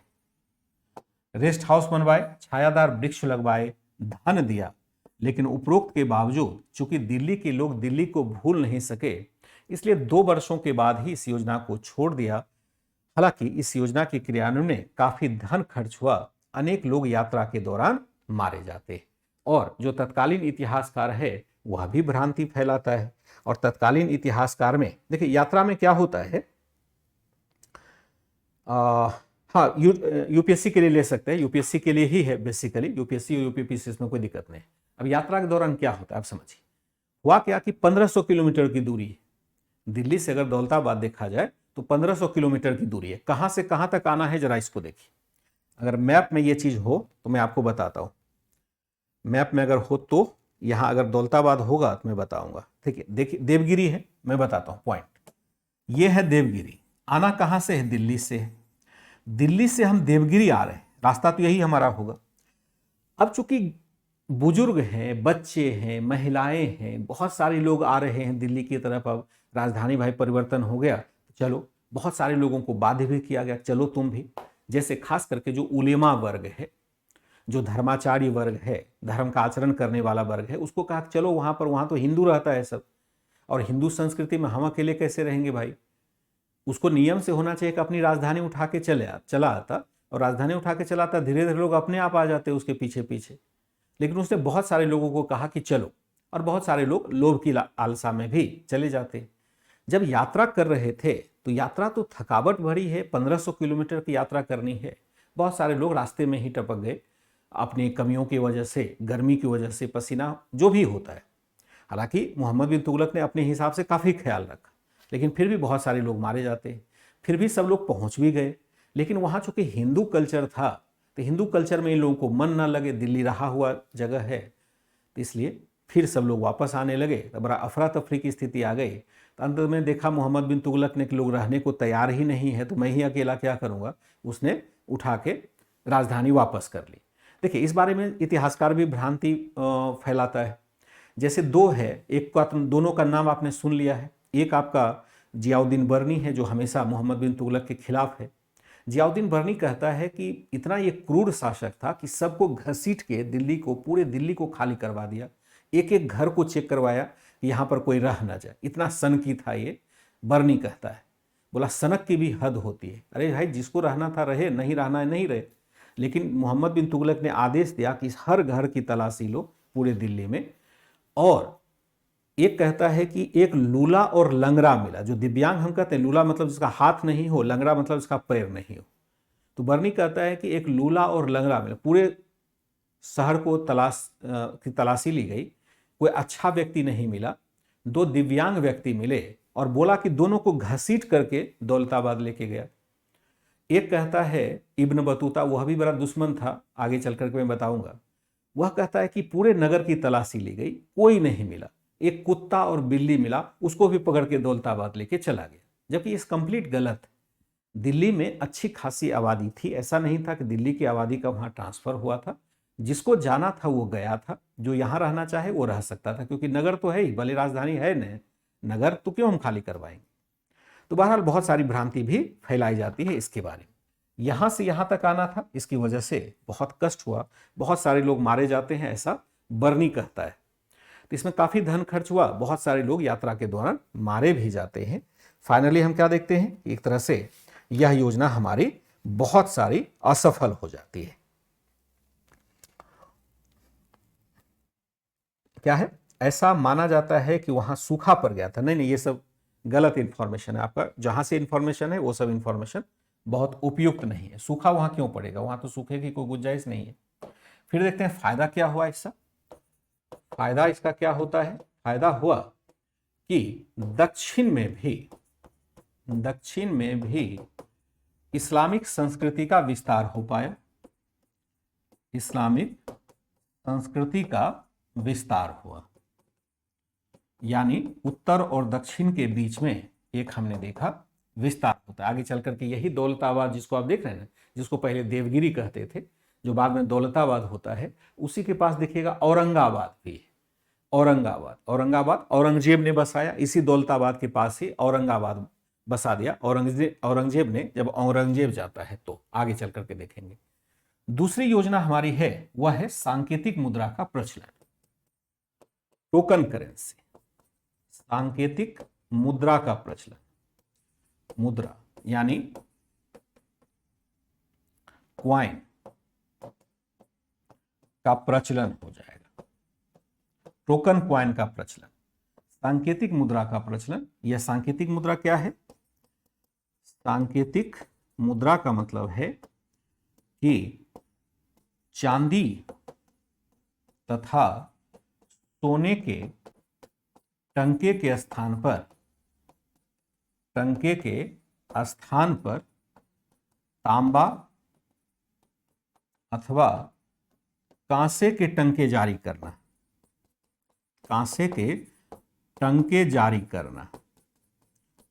करना तथा दोनों का मूल्य बराबर घोषित करना, दोनों का मूल्य बराबर घोषित करना,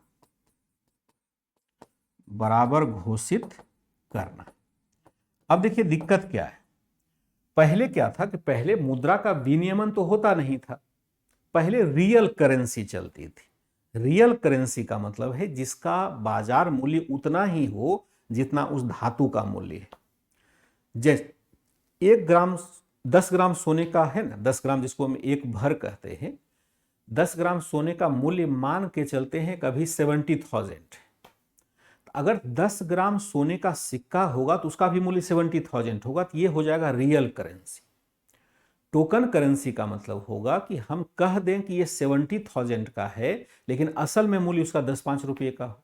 जैसे वर्तमान में हम पेपर करेंसी देखते हैं भारत में, नोट जो देखते हैं, रुपया जो देखते हैं, वह क्या है, वह टोकन करेंसी है। 1 रुपया छापने में 10 रुपया खर्च होता है, जबकि नोट वो 1000 का, 500 का, 2000 का वैल्यू लेके चलता है। तो वह क्या होगा, टोकन करेंसी होगा। जो वर्तमान सिस्टम है, मौद्रिक व्यवस्था है, वह टोकन करेंसी के आधार पर चलता है। टोकन का मतलब है कि हमने घोषित कर दिया इसका मूल्य अधिक, मूल्य उसका उतना होता नहीं। रियल करेंसी का मतलब है कि जितना उसका मूल्य होगा वही उसका बाजार कीमत भी होना है। इसने पहले क्या था कि रियल करेंसी था, जैसे चांदी का टंका है। अब देखिए कैसा टंका है, जरा इसको भी देख लीजिएगा। जैसे हम मान के चलते हैं कि ये वाला, ये है सोने का टंका मोहम्मद बिन तुगलक का, और ये है आपका चांदी का टंका। ये चांदी का है, ये सोने का है। तो जो चांदी का मूल्य होगा, मान लो कि इसका मूल्य है आपका 32 ग्रैन है। 32 ग्रैन की कीमत अगर 500 रुपये है, इसका मतलब है कि इसका बाजार कीमत भी 500 रुपये का ही होगा, बाजार कीमत भी इसका 500 होगा। अगर मानते हैं कि इसका 1000 रुपये का सोना है, सोने की कीमत 1000 है, तो इस करेंसी का मूल्य भी 1000 रुपये का ही होगा। इसमें हम कोई रियल करेंसी क्या होगा, ये हो, मान लो ये है आपका 10 ग्राम, 10 ग्राम है, 10 ग्राम का बाजार मूल्य कितना हो जाएगा, 1000 रुपये हो जाता है, इसका भी मूल्य 1000 रुपये ही होगा। और मान लो ये 32 ग्राम है, 32 ग्राम है, तो इसका बाजार मूल्य अगर 500 है, तो इसका बाजार मूल्य, रुपये का भी बाजार मूल्य कितना हो जाएगा, उतना ही हो जाएगा। रियल करेंसी कहता है। अब यह है टोकन करेंसी। टोकन में क्या होगा कि वास्तविक मूल्य कितना होगा, वास्तविक मूल्य मान लो इसका हो जाता है 100 रुपये, जबकि बाजार मूल्य कितना घोषित किया गया, बाजार मूल्य घोषित किया गया इसका मान लो 500। जैसे अभी हम देखते हैं, अभी हम 1 रुपया छापते हैं, 2000 का नोट, अब तो खैर बंद हो गया, मान लो 500 का नोट छापते हैं, तो हमें खर्च आता है छापने में 10 रुपये का, लेकिन बाजार मूल्य इसका कितना है, 500 है। आप कहिएगा कैसे चल रहा है भाई, तो इसके लिए आरबीआई बैठा हुआ है, रिजर्व बैंक ऑफ इंडिया बैठा है, जो सर्टिफाई करता है, मैं घोषित करता हूं, मैं वचन देता हूं। सरकार उसके बदले सोना जमा करके रखती है कि जितना पैसा वो जारी करती है उतना सोना बचा के रख लेती है, ताकि उसका हम अलग से यूज कर सकें। लेकिन उस समय तो ऐसा कोई आरबीआई या इस टाइप का सिस्टम था नहीं। तो मोहम्मद बिन तुगलक ने क्या कहा, इस सोने के सिक्के के स्थान पर इसको बचा लिया, जो सोना था उसको खजाने में रख लिया, ठीक उसी प्रकार से जैसे वर्तमान में आरबीआई करता है, और उसके बदले कहा कि ये सिक्का आप ले जाओ, तांबे का ले जाओ, तांबा हमारे पास इजी अवेलेबल है, उसको ले जाओ। इसका उद्देश्य था कि हम सोना और चांदी अकाउंट में रखें, ताकि कभी जरूरत पड़े तो हम यूज कर पाए, क्योंकि सोना चांदी अभी कम आ रहा था, यानी उसकी मात्रा कम हो रही थी। यह था इसका टोकन करेंसी जारी करने का सिस्टम। इसी को जरा टेक्स्ट में डालेंगे। सांकेतिक मुद्रा क्या है, चांदी तथा सोने के टंके के स्थान पर तांबा अथवा कांसे के टंके जारी करना, दोनों का मूल्य बराबर घोषित करना। क्यों किया गया, उद्देश्य क्या था, उद्देश्य देखें तो उद्देश्य इसका अच्छा था, कोई दिक्कत नहीं थी। उद्देश्य इसका क्या था, इसका जो उद्देश्य था कि वैश्विक स्तर पर सोने, और यहां थोड़ा लगता है टकरा जाएगा क्या लाइन, मैं थोड़ा नीचे कर देता हूं। उद्देश्य क्या होगा? उद्देश्य होगा वैश्विक स्तर पर सोने तथा चांदी की कम आवक की संभावना थी।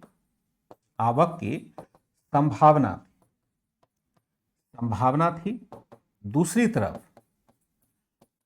तरफ मोहम्मद बिन तुगलक क्या करना चाहता था? तुगलक मध्य एशिया की विजय करना चाहता था। अतः वह क्या करेगा? चाहता था, अतः वह राजकोष में सोना तथा चांदी जमा करके रखना चाहता था। सांकेतिक मुद्रा चलाया, चांदी तथा सोने के टंके के स्थान पर तांबा अथवा कांसे के टंके जारी करना तथा दोनों का मूल्य बराबर घोषित करना। उद्देश्य क्या है? वैश्विक स्तर पर सोने तथा चांदी की आवक की कम संभावना थी।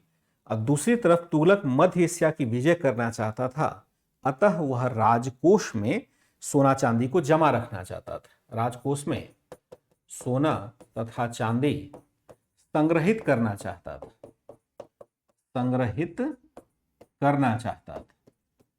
लेकिन क्या हुआ? चाहता था। हालांकि यह योजना भी असफल हो गई। यह योजना भी क्या हो जाती है? योजना भी असफल हो गई। क्यों हो गई? तो दो कारण से हुआ। क्या? जाली मुद्रा के प्रचलन पर नियंत्रण नहीं रखा जा सका।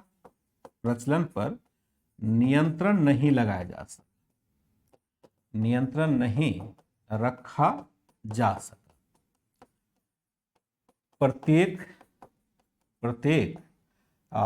घरों में सिक्के बनाए जाने लगे, नियंत्रण नहीं रखा जा सका। और जाली मुद्रा की चूंकि बाढ़ आ गई, इसलिए जाली मुद्रा की बाढ़ आने के पश्चात व्यापारियों ने टोकन करेंसी स्वीकार करने से मना कर दिया।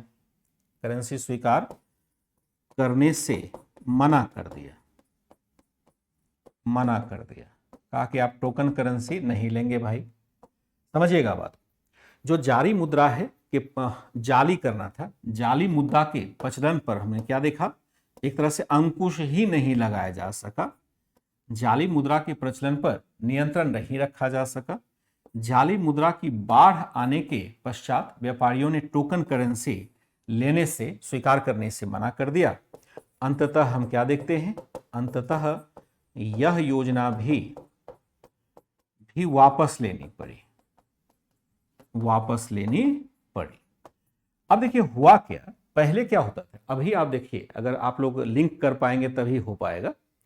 अभी हम देखिए कि जो कहने की कोशिश हो रही है, जैसे अभी हम देखते हैं कि पेपर करेंसी है, यानी आपके पास रुपया है। अगर आपके पास रुपया हो और कोई जाली रुपया बहुत अधिक मार्केट में आ जाए, जो कि चलाने की पाकिस्तान के द्वारा कोशिश भी की जाती है, तो फिर क्या होगा? रुपये का वैल्यू गिर जाएगा। ज्यादा रुपये, रिजर्व बैंक तो महंगाई को देखते हुए करेंसी को जारी करता है, या हमारे जो संसाधन है उसको देखते हुए करेंसी जारी करता है। तो आपके मन में सवाल आता होगा, या इकोनॉमी के टीचर क्लियर करते होंगे, कि आरबीआई को जब लगता है कि लोगों को पैसा देना है तो खूब सारा पैसा छाप ले, खूब ढेरे नोट छाप ले। क्या दिक्कत है? इतना नोट छापा है, कागज का ही तो है, और ज्यादा छाप ले। तो इससे क्या होगा? मुद्रा की अधिकता हो जाएगी। जैसे अभी आपके पास जितना संसाधन है उसी के हिसाब से आप परचेज करते हैं। सभी वर्गों की परचेजिंग कैपेसिटी अलग अलग होती है। तो यहां अगर बहुत अधिक दे देंगे और सामान नहीं रहेगा, तो वस्तु की महंगाई इतनी बढ़ जाएगी, जो 10 रुपये में खरीदते हैं 2000 में खरीदना पड़ेगा, जैसे पाकिस्तान में हो रहा है। तो यहां तो आरबीआई फिर भी कंट्रोल करता है मुद्रा की विनिमय पर, लेकिन मोहम्मद बिन तुगलक के शासनकाल में या पूरे उस काल में जबकि रियल करेंसी चलता था तो कोई कंट्रोलिंग की जरूरत होती नहीं थी, क्योंकि भाई सोने का सिक्का उसी भाव में बिकेगा जितना सोने की कीमत है, तो फिर कंट्रोल करने की क्या जरूरत है। आप भी घर में सोना मतलब सिक्का बना सकते थे, कोई आपको रोक नहीं था, या सरकार मानक ये देखेगी कि कहीं कोई जाली सिक्का तो नहीं बना रहा या उसमें ज्यादा तांबा तो नहीं मिला रहा है। इसने तो पूरा ही व्यवस्था ही उलट दिया, टोकन करेंसी ला दिया, जिसका वैल्यू 10 रुपया था उसका मूल्य 500 रुपया घोषित कर दिया। लोगों ने ओरिजिनल सिक्का घर में दबा दिया, अरे यही मौका है, ओरिजिनल जो सोने चांदी का सिक्का था उसको दबा दिया और नकली सिक्का बना करके मार्केट में जारी कर दिया। चूंकि बहुत सारा उसमें मार्किंग इतना जटिल नहीं था कि जाली सिक्के को पहचानना मुश्किल हो, जैसे अभी हम देखते हैं नोट, तो नोट भी जाली आ जाता है, कभी कभी हम लोग नहीं पहचान पाते, इसलिए बैंक जाना पड़ता है। और अगर दूसरे टाइप का नोट आए तो पकड़ लेंगे आप। उस समय कोई ऐसी व्यवस्था थी नहीं, सामान्य सा सिक्का होता था। आप जरा इसको देखिए, इस सिक्के में और इस सिक्के में आप क्या अंतर समझिएगा। अगर आप सामान्यतया भी बात करें तो इसमें और इसमें क्या आप अंतर महसूस कर पाएंगे। जैसे ये सिक्का है, ये वाला टोकन करेंसी है, ये वाला ओरिजिनल करेंसी है, कोई अंतर है? कलर का खाली अंतर है, वो सोना है ये तांबा है, अदरवाइज डिजाइन वगैरह कोई अंतर है? सबका डिजाइन एक ही है। तो नकली भी बना लेगा इसी डिजाइन का। तो नकली सिक्के के कारण यह सारी व्यवस्था क्या हो जाती है, असफल होती चली गई और राज्य को यहां पर भी नुकसान हुआ होगा। अंततः योजना भी वापस लेनी पड़ी, ऐसा कहा जाता है। फिर हम देखते हैं प्रतीकात्मक मुद्रा का हम कहते हैं करते हैं। फिर हम तीसरा देखते हैं, एक तरह से खुरासान विजय की योजना। तीसरी जो परियोजना है वह है आपका खुरासान विजय की योजना। खुरासान मध्य एशिया का क्षेत्र है, विजय की योजना। यहां देखेंगे कि मंगोल नेता तर्मा सिरिन के सलाह पर, मंगोल नेता तर्मा सिरिन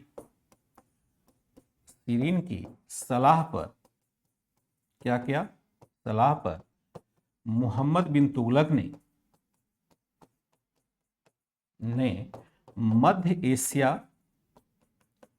के उन क्षेत्रों की विजय, मध्य एशिया के उन क्षेत्रों की विजय की योजना बनाई, क्षेत्रों के विजय की योजना बनाई, जिसके विजय के पश्चात सल्तनत को एक प्राकृतिक सीमा प्राप्त होती, पश्चात सल्तनत को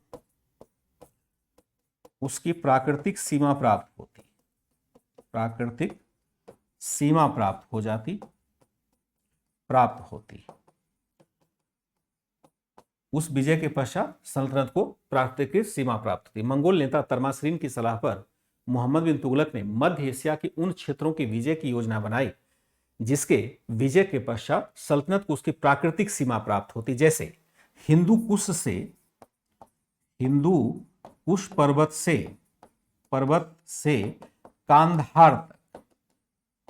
कांधार तक ये क्षेत्र को अगर हम जीत लेते हैं, जैसा मैंने पहले भी बताया था, हिंदू कुश पर्वत से कंधार तक के क्षेत्र को जीत लेते हैं, इसका मतलब है कि हमारे तरफ वहां से आक्रमण करना किसी के लिए मुश्किल हो जाए।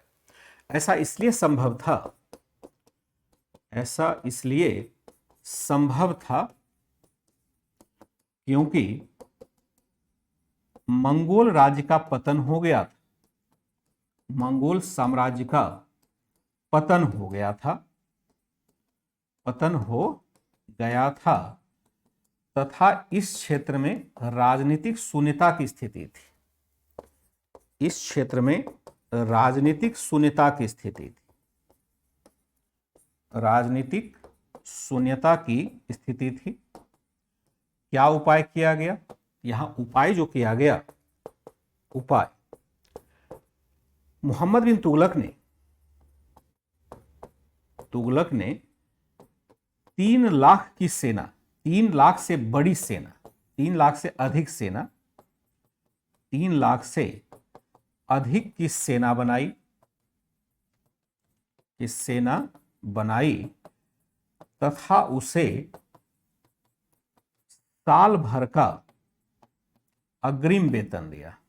साल भर का एडवांस दे दिया, अग्रिम वेतन दिया, एडवांस वेतन दे दिया साल भर का। चूंकि वो लोग जाते अभियान के लिए, मध्य से आते, साल भर से पहले नहीं वापस लौट पाते, इसलिए 3 लाख से बड़ी, कहा जाता है 3,70,000 की सेना बनाई, उसे साल भर का अग्रिम वेतन भी दे दिया।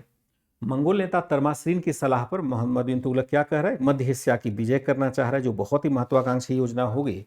ऐसा इसलिए करना चाहता है ताकि वहां पर जाकर के अपने राज्य की स्थापना कर लें, जहां से कोई आक्रमणकारी भारत पर आ न सके। और इसमें मंगोल साम्राज्य का विघटन हो गया है तो और अच्छी बात।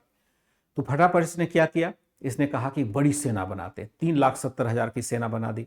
सभी सैनिकों को 1 साल का एडवांस दे दिया कि भाई तुम अपने घर वाले को दे दो, क्योंकि जाओगे तो साल भर से पहले वापस नहीं लौट के आओगे।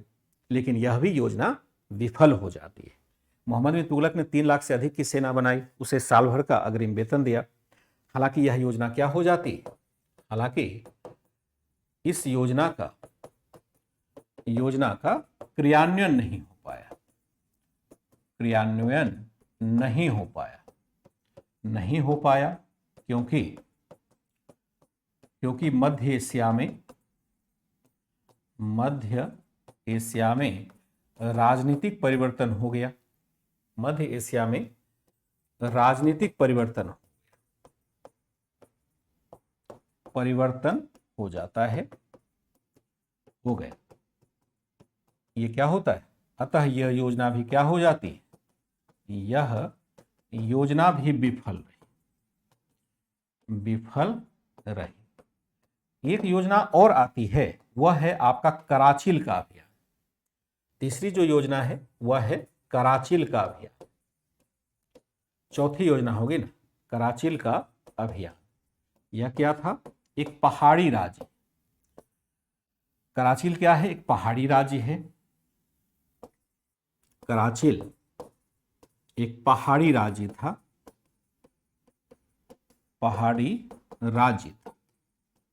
राज्य था जिसके विजय की योजना बेवजह बनाई। योजना केवल इसलिए बनाई गई ताकि बेरोजगार हुए सैनिकों को यूटिलाइज किया जा सके, केवल इसलिए बनाई गई ताकि बेरोजगार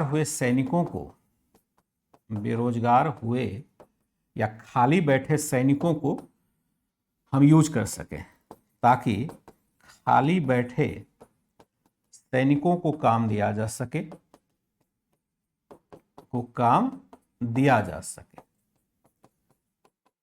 हालांकि यह योजना बेकार है।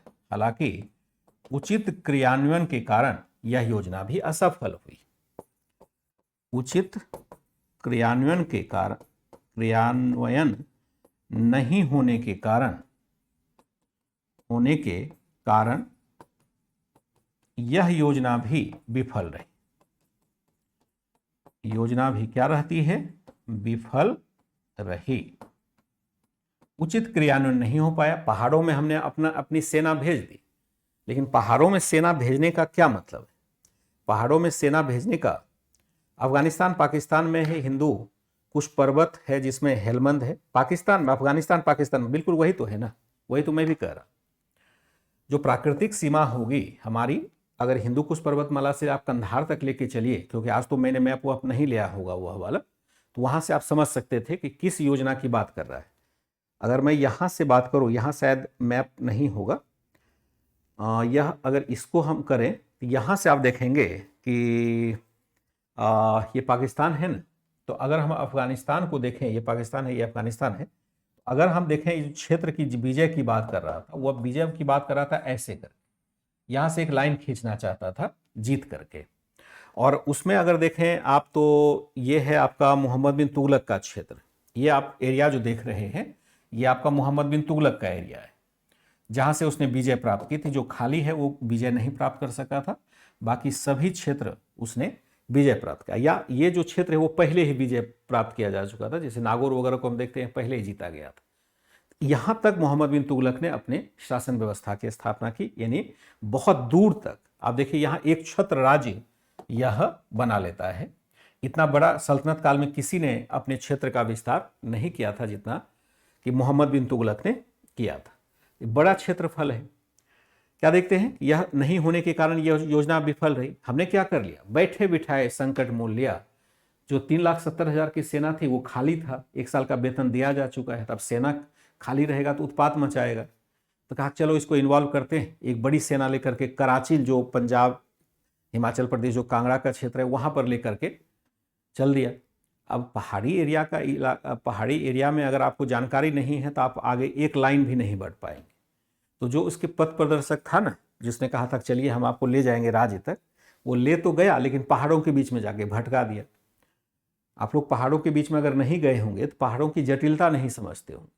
पहाड़ के बीच में आप जब चले जाएंगे ना तो आपको चारों तरफ शून्य दिखाई देगा, आप कहीं कहाँ से निकलेंगे पता ही नहीं चलेगा, चारों तरफ गगनचुंबी इमारत है।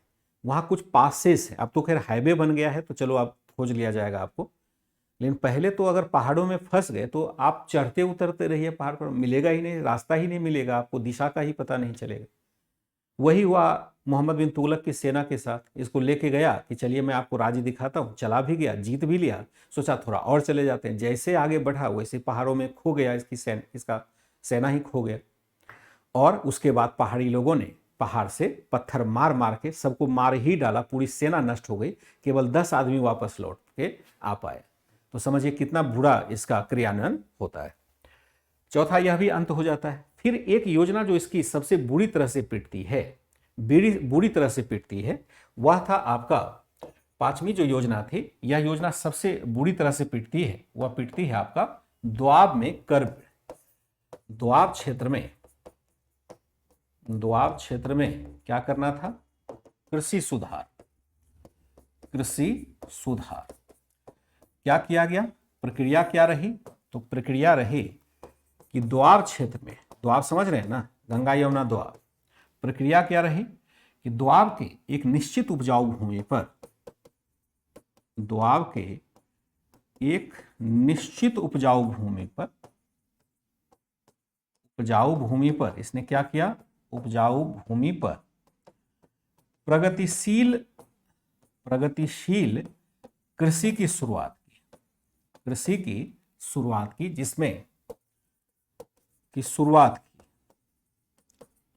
की, जिसमें क्या होता है, जिसमें नकदी फसलों का उत्पादन होना था,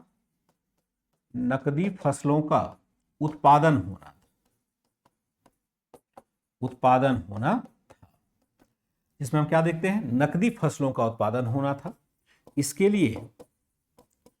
इसके लिए किसानों को सहायता भी दी गई,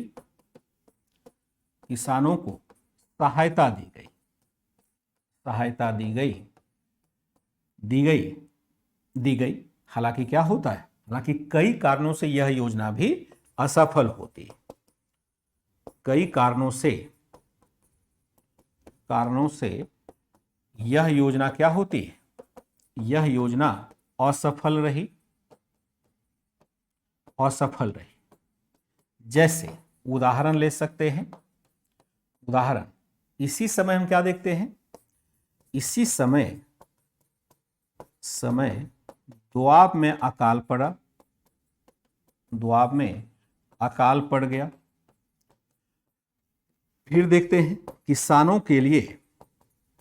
किसानों की सहायता के लिए जो धन दिया गया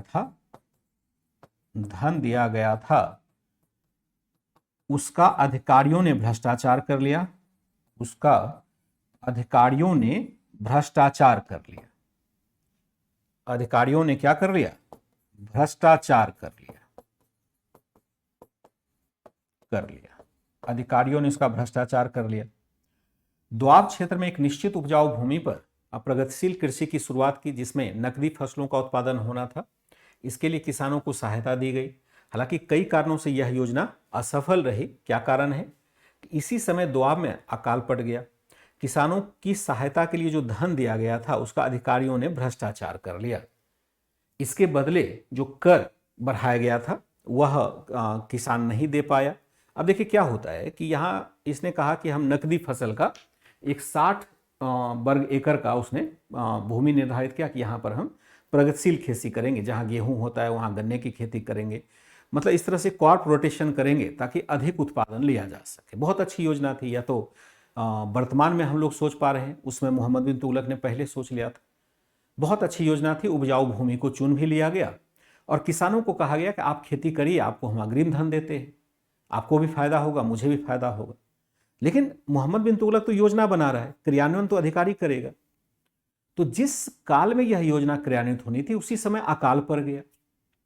अब तो वैसे भी किसान थोड़े से परेशान होंगे। दूसरा है कि किसानों को जो अग्रिम देना था वो अधिकारियों ने दिया ही नहीं, सब हड़प लिया, मोहम्मद बिन तुगलक को पता ही नहीं।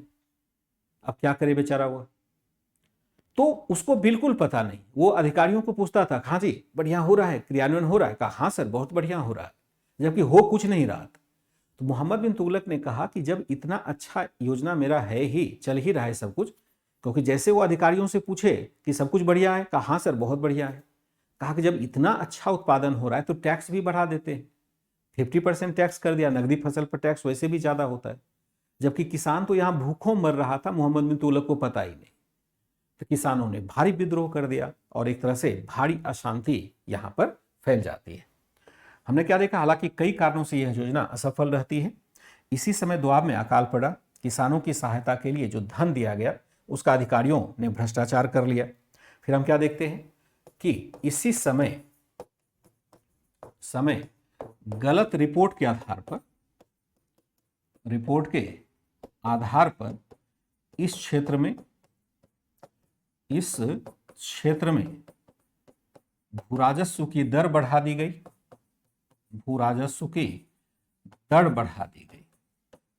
दर बढ़ा दी गई। उपरोक्त सभी कारणों से दी गई। उपरोक्त सभी कारणों से क्या होता है? उपरोक्त सभी कारणों से यह योजना असफल हो जाती है। उपरोक्त सभी कारणों से यह योजना असफल हो जाती है। किसानों ने विद्रोह कर दिया। सभी कारणों से यह योजना क्या हो जाती? यह योजना असफल रही। किसानों ने विद्रोह किया। किसानों ने क्या कर दिया? विद्रोह कर दिया।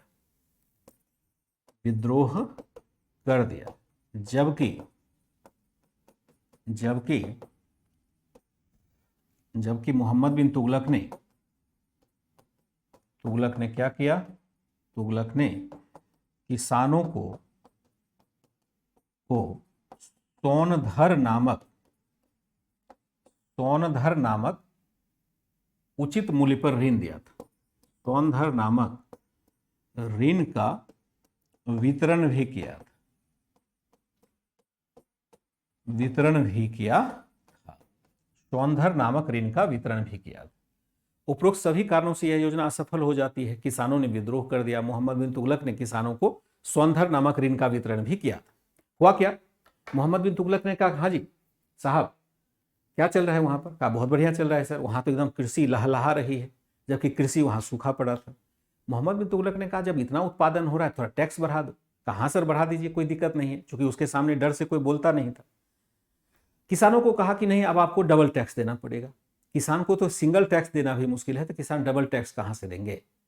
उसने क्या कर दिया? किसानों ने विद्रोह कर दिया। और विद्रोह ही नहीं, क्या कहा कि मैं खेती ही नहीं करूंगा। जो खेती किया था उसको जला डाला उसने।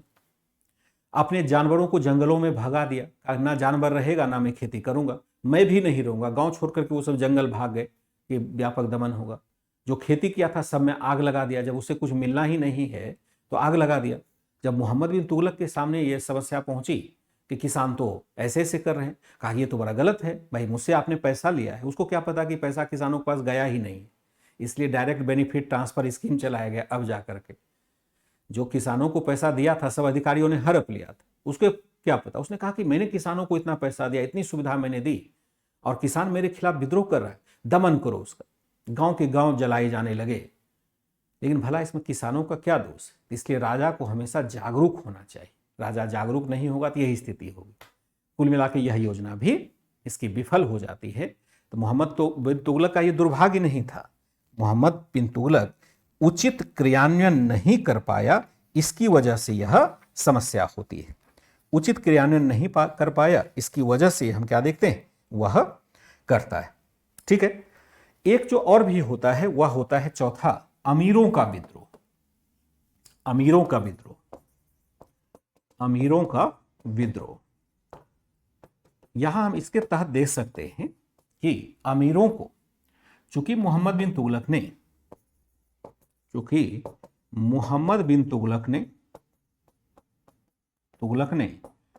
अमीरों पर कठोर नियंत्रण लगाया था, अमीरों पर कठोर प्रशासन लागू किया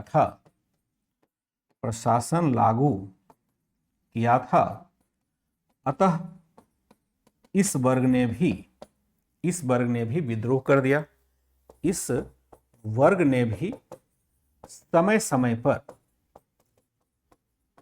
समय पर विद्रोह किया, जिसके परिणाम स्वरूप अनेक नए राज्य स्थापित हुए।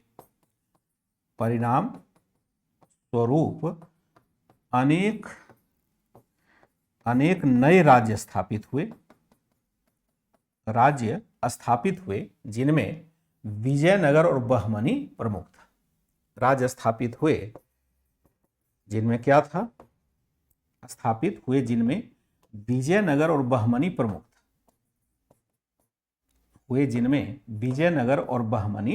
था, जिनमें क्या होगा, जिनमें विजयनगर तथा बहमनी प्रमुख था।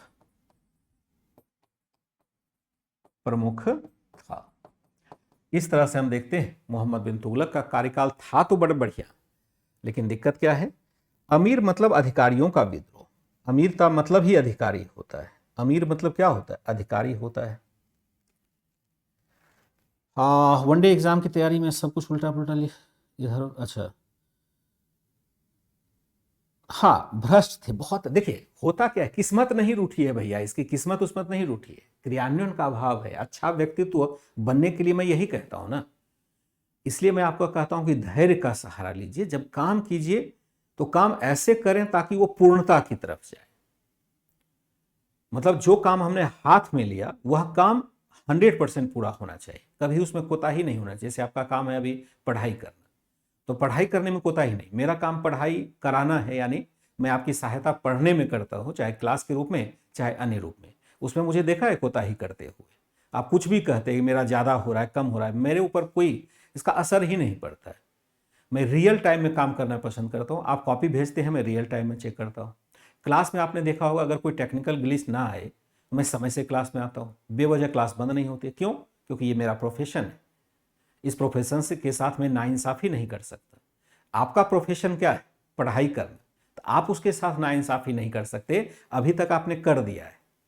जो आपकी कमी दिख रही है वो सिर्फ इसलिए है कि आपने स्कूल के दिनों में कोताही की है पढ़ाई करने में। अच्छी पढ़ाई वहाँ होती, समझ के करते। कोई गरीब अमीर का भेद शिक्षा नहीं मानती है। शिक्षा ही एक ऐसा चीज़ है जो सभी अमीरी गरीबी के भेद को मिटा देता है।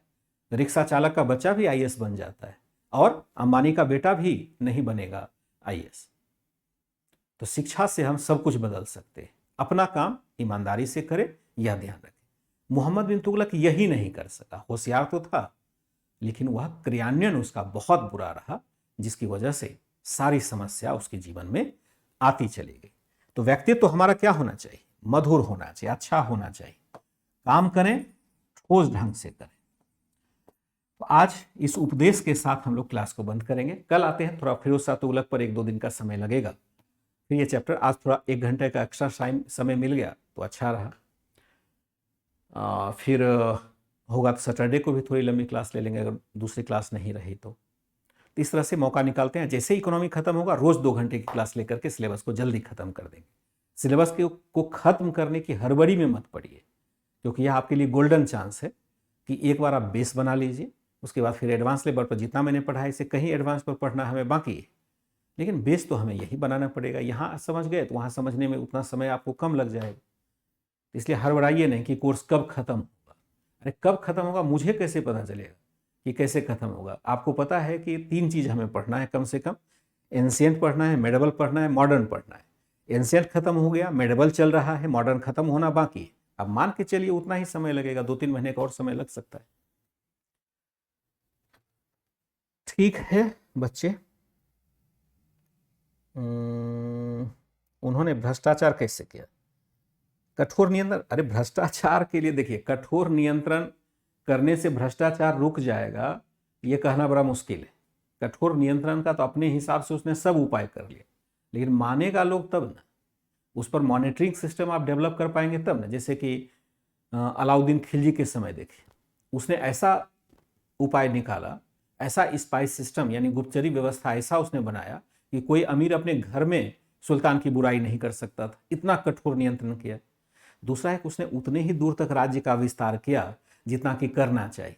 मोहम्मद बिन तुगलक ने बेवजह राज्य को फैला दिया, उसने वैसी योजना ही नहीं बनाई जिससे कि जिसका अनुपालन नहीं किया जा सके अलाउद्दीन खिलजी ने, इसलिए वो सफल हुआ।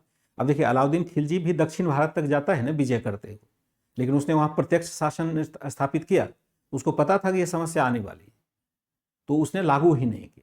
मोहम्मद बिन तुगलक वो ज़्यादा होशियार था, कभी ज़्यादा होशियार भी जो है ना हमें गलत दिशा में ले जाता है, अधिक होशियार भी होना बड़ा मुश्किल है। और अगर ये पता चल जाएगा आप अधिक होशियार का दावी जिसको कहते हैं ना, अधिक होशियारी का दावी जिसको होता है, उसके भी सफलता में फिर संदेह हो जाता है। मोहम्मद बिन तुगलक अधिक होशियारी का दावी करता था, उसको लगता था कि मुझसे बड़ा होशियार कोई नहीं है। अगर आपको भी और मुझे भी लग जाए मुझसे अधिक होशियार कोई नहीं है तो असफलता निश्चित रूप से आपके हाथ रहनी है। मोहम्मद बिन तुगलक को भी अप्रत्यक्ष शासन स्थापित करना चाहिए दक्षिण भारत पर, ताकि बेहतर नियंत्रण हासिल किया जा सके। उसने प्रत्यक्ष शासन लागू कर दिया। तो प्रत्यक्ष शासन को चलाने के लिए उतने अधिकारी आपके पास योग्य हैं क्या कि दूर के क्षेत्र में कोई अधिकारी काम कर रहा है उस पर आप कंट्रोल कर पाए? तो ऐसा संभव नहीं था। नहीं था तो भ्रष्टाचारी हो जाना आम बात हो जाती है। चलिए कोई नहीं, यही था मूल। कोई दिक्कत होती है तो मुझे मैसेज कर देंगे।